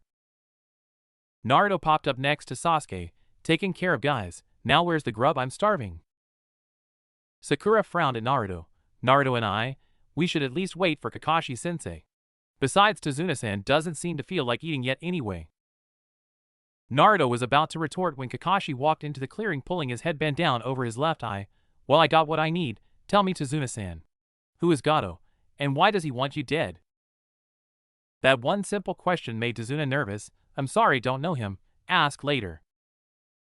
Closing the bingo book, Sasuke stood up and grabbed the head. If he's no one, then why did he send the demon brothers after you? They are high C-rank chunin from the Hidden Mist, known for being ruthless and their use of highly effective poisons. Tazuna was beginning to sweat now, and maybe it's someone I owe some money to? Sure, it was an overreaction sending ninja after me, but still, I'm sure it's nothing. Glaring at Tazuna, Naruto grabbed the head from Sasuke. So you just made me take someone's life over a lost bet? He shoved the head into Tazuna's face. You think this is worth a few bucks? Look what you've done. Tazuna cringed away from the head, its dead eyes facing Tazuna. Kakashi grabbed Naruto's shoulder and pulled him back. Naruto, that's enough. I'm sure Tazuna-san will tell us why he lied, right, Tazuna-san? Alright, fine, Tazuna said, looking away in shame. Smirking at his victory, Naruto sealed the head into one of the capsules on his belt and passed it Sasuke. Come on then, why were you so stingy? What didn't want to pay for a higher mission? Are you that selfish? Something snapped in Tazuna, and he glared heatedly at Naruto. Never. The future of my village is on the line. I would never put in less than my all for this cause. Stepping back in shock at Tazuna's outburst, the genin were at a loss of what to say. Seeing that Tazuna's situation was dire, then he wanted to lead on. Kakashi waved the genin towards the logs around the fire and sat down next to Tazuna. Tazuna-san, if you tell us what is wrong, then we can better prepare for what we have to face. Please tell me, who is Gato, and why does he want you dead? Sighing in defeat, Tazuna looked up at the jonin. Gato, he is the owner of Gato Industries. Kakashi's eye widened. That Gato? One of the richest men in the world, Gato? Why does he want you dead? I thought you were just a bridge builder? Tazuna nodded in response. I am. You see, Wave Country is completely isolated from other countries because we're surrounded by water. Seeing the opportunity before him, Gato seized power over Wave by buying all the shipping docks and hiring thugs to destroy the ones he couldn't buy from people. Gato's a monster and has been sucking the land dry of crops, wildlife, money, and people. He'd sell the crops and wildlife through his industry to make a huge profit while keeping the money for himself, and he'd sell the people into slavery in the black market. He's not the great leader of a visionary company. He's a ruthless monster bent on owning the world. Unfortunately, he chose to start with my village. Sasuke raised a brow. I still don't see why he'd hire ninja to kill you, Tazuna-san. Why are you so important? Tazuna looked up with a sad smile. I am the most super bridge builder in the whole of Water Country. My bridge will connect the land of waves to the mainland, destroying Gato's monopoly of our land. Tazuna stared into the fire with a tortured expression. With me gone, so is the bridge. So is the last hope of Wave. A silence fell onto the camp for a few moments as Team 7 absorbed the information told to them. The silence was interrupted as Kakashi spoke. Well, team, looks like we got our work cut out for us, and no way we can do this job on an empty stomach. Sakura, is the food almost done? I'm positively famished. Looking at her sensei, she gave a smile. It's ready now, help me dish it up, and we can dig in. Kakashi nodded and stood to help Sakura while Tazuna looked on in shock. You're still going to help me? Even with the danger I put you in? From behind Tazuna, Sasuke patted him on the shoulder. As if we're gonna leave now? What kind of hunter would I be if I couldn't stand up to such interesting prey? Naruto, standing up from his place near the fire, said, Yeah, Tazuna-san, you can't get rid of us that easily. I'm gonna set up our tents, so pass me your stuff. Sasuke passed their bags to Naruto and walked over to help with the food, while Naruto took a few steps away and threw a sealing capsule to the ground, making the tent appear in a poof of smoke. Tazuna looked at the ninjas with tears pouring from his eyes. Thank you so much. Kakashi turned back to Tazuna. As if we could anything less, Tazuna-san, here's your food, now chow down so you can get some rest. We're heading off at dawn. You get that, team? Tazuna nodded towards Kakashi with a smile on with teary face while the team shouted a hi sensei. Tazuna-san, how much longer will we be? Naruto asked with an impatient expression, as the team flew through the trees. Holding his hat with one hand, Tazuna faced Naruto from his place on Kakashi's back. At this speed, we could be there in 10 minutes. This is super cool. Hearing this, Kakashi slowed down. Tazuna-san, didn't you say our lift across to the village's island won't be there until 2 p.m.? Tazuna said back, yeah, so what if we're a little early? Kakashi replied, nothing is wrong with that, it's just that I don't feel like wasting energy. Why don't we walk from here? We'll still be there over an hour early. Sasuke grunted in agreement, while Sakura nodded appreciatively. Sounds good to me, sensei. Coming to a halt, Kakashi jumped down to the ground, placing Tazuna back on his wobbly feet. Wow, that was a rush. Naruto landed next to him. At least we get a bit of a rest now. Looking around the area for any threats, as he'd been doing every 5 minutes for a minute at a time, Sasuke noticed a chakra signature in the mist ahead of him. Stepping up next to his sensei, Sasuke whispered, there is a man in this mist. His chakra signature is larger than your sensei. He can't see us yet as far as I can tell, but he seems to be waiting for us. Frowning in thought, Kakashi turned to his team. Alright guys, emergency protection pattern beta 3. Hi sensei, they replied in confidence.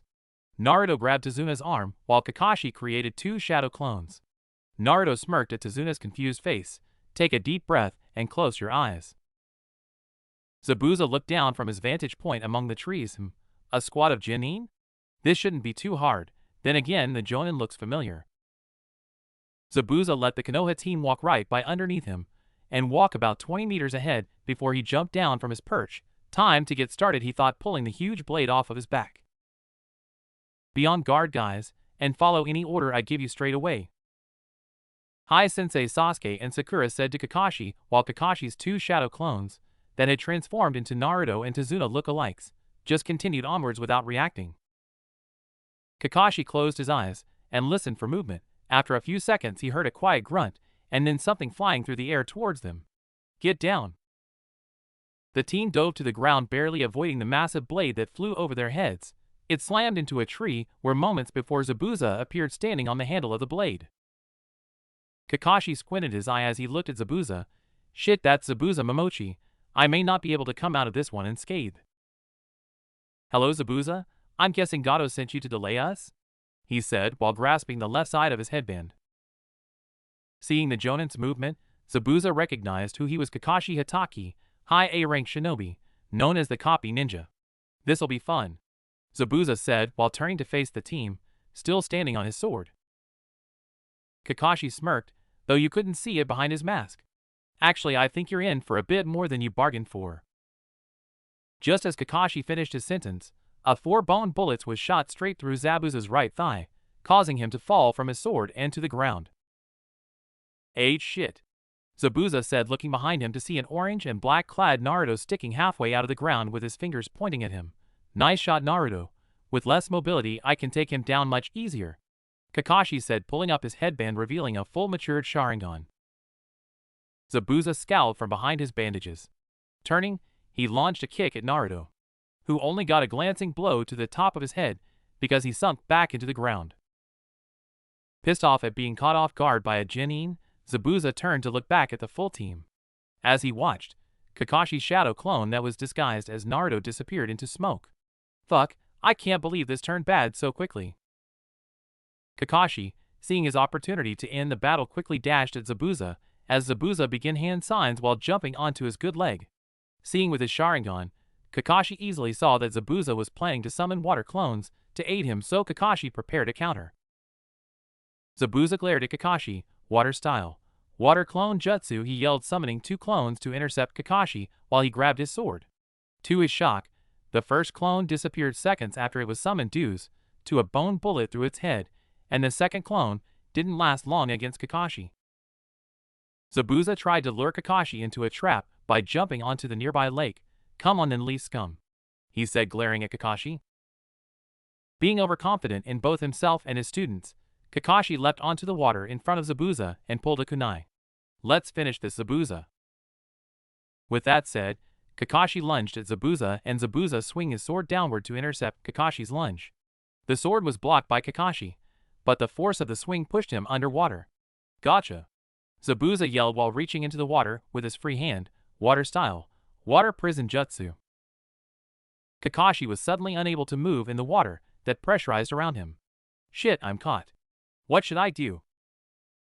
Zabuza smirked before glaring at the Genin and Tazuna. What are you gonna do now? Your sensei's done, and your client is gonna be next. Then I'm coming after you, he said, adding killing intent to his glare. Naruto, Sasuke and Sakura shook in fear at the killing intent.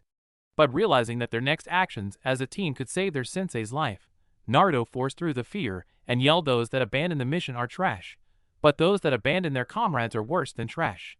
Right, guys? Sakura and Sasuke steeled their fear and replied in affirmative. Naruto summoned 2 giant shuriken and flung them at Zabuza while charging with the other 2 on his flanks. Zabuza swung his sword and battered the 2 blades aside. Is that all you got? Water clone jutsu, he summoned a water clone and gave it his blade. Deal with the brats. The clone ran forward to meet the team's charge when Sakura yelled pattern delta strike. Sasuke and Naruto smirked dove to the side, leaving Sakura charging at the clone alone. The clone smirked, overconfident, don't you think, little girl? He yelled, swinging Kibikiri Bocho at Sakura, only for her to disappear in a burst of speed. What? Sakura appeared behind Zabuza's clone with her gauntlets activated. She stabbed at his back at the same time he jumped forward. Nice try, he said, swinging at a now off-balance Sakura. That was when Sakura smirked and was pulled underground as a fireball appeared where she was. The clone's eyes widened in shock. What the he, and it evaporated instantly, dropped the blade as it stabbed into the ground. Seeing his clone get destroyed so quickly, Zabuza made the 3 hand signs needed as 2 more clones appeared on either side of him. Kill them and bring me my blade, he ordered, and the clones charged towards Sasuke and the discarded sword respectively. Sasuke turned, his Sharingan now having 2 tomo, and glared at the water clone that was charging him. Bring it, he said, and whipped out the blade of his Kuzurigama. The clone dodged the strikes easily and tried making his way to Sasuke to attack him. But using his Sharingan and the Kusa, Sasuke kept the clone at a distance without a challenge. "I thought you were gonna kill me, Zabuza? I'm still breathing." The clone got pissed off and recklessly dove under a strike to get in Sasuke's guard. A big mistake it realized as it looked up to attack. Zabuza watched as Sasuke's Sharingan span rapidly, and suddenly, he disappeared. The clone stood up in shock. What? Where'd he go? He managed to get out before his head splashed into water, as the weight of Sasuke's weapon slammed into him. The second clone had just wrapped his hand around Kubikiri Bocho when a pink blur appeared in his line of sight. On instinct it jumped back as Sakura's claw slammed into where he was a moment before. The clone scowled and swung the sword at Sakura, who dodged by using her flexibility and leaning backwards. "Hold still, brat." It snarled as it swung again. Sakura didn't have time to dodge, so she raised her gauntlets into a block hoping that they hold out. Slam. Zabuza's blade impacted and sent Sakura flying. The clone smirked in victory and turned around to give the blade back to the original only to see another giant shuriken inches from his face. She had thought in the millisecond before it was cut through. Naruto appeared from the ground and picked up his shuriken and Zabuza's sword. "Holy shit, this thing is heavy," he thought as Sasuke and Sakura appeared next to him. "Plan Sasuke?" Sakura asked, glancing at him. Sasuke frowned in concentration, thinking through the different tactics they've learned together as a team. "Radical takedown," he said confidently. Naruto turned to him in shock, "But we've only practiced that twice." "It's our best shot to save Sensei, now let's go," Sasuke said, forming hand signs and disappearing into his chameleon Jinjutsu. Sakura nodded at Naruto. "You heard him. Let's get started," Sakura said. Naruto nodded, unsealing another shuriken. "Roger," he yelled as he flung them at the unprotected Zabuza. Zabuza watched the shuriken fly at him. "You think that'll work?" he said, catching it in front of him with ease. Zabuza smirked and pulled the shuriken aside, ready to throw it back when he notices pink at the base of his vision. He looks down to see Sakura, who had ran fast enough to stay out of sight underneath the flying shuriken. "Shinaro!" she yelled and unleashed an uppercut into Zabuza's jaw, sending him through the air, forcing him away from the now failing water jutsu. "Hit it, Sasuke!" Naruto yelled. Appearing out of his Jinjutsu, Sasuke was leaping over Zabuza, unleashing his new jutsu. Weapon style, Flaming Arc, he yelled, swinging the side of his weapon on Zabuza's airborne form. Fire leapt from a seal on Sasuke's chain of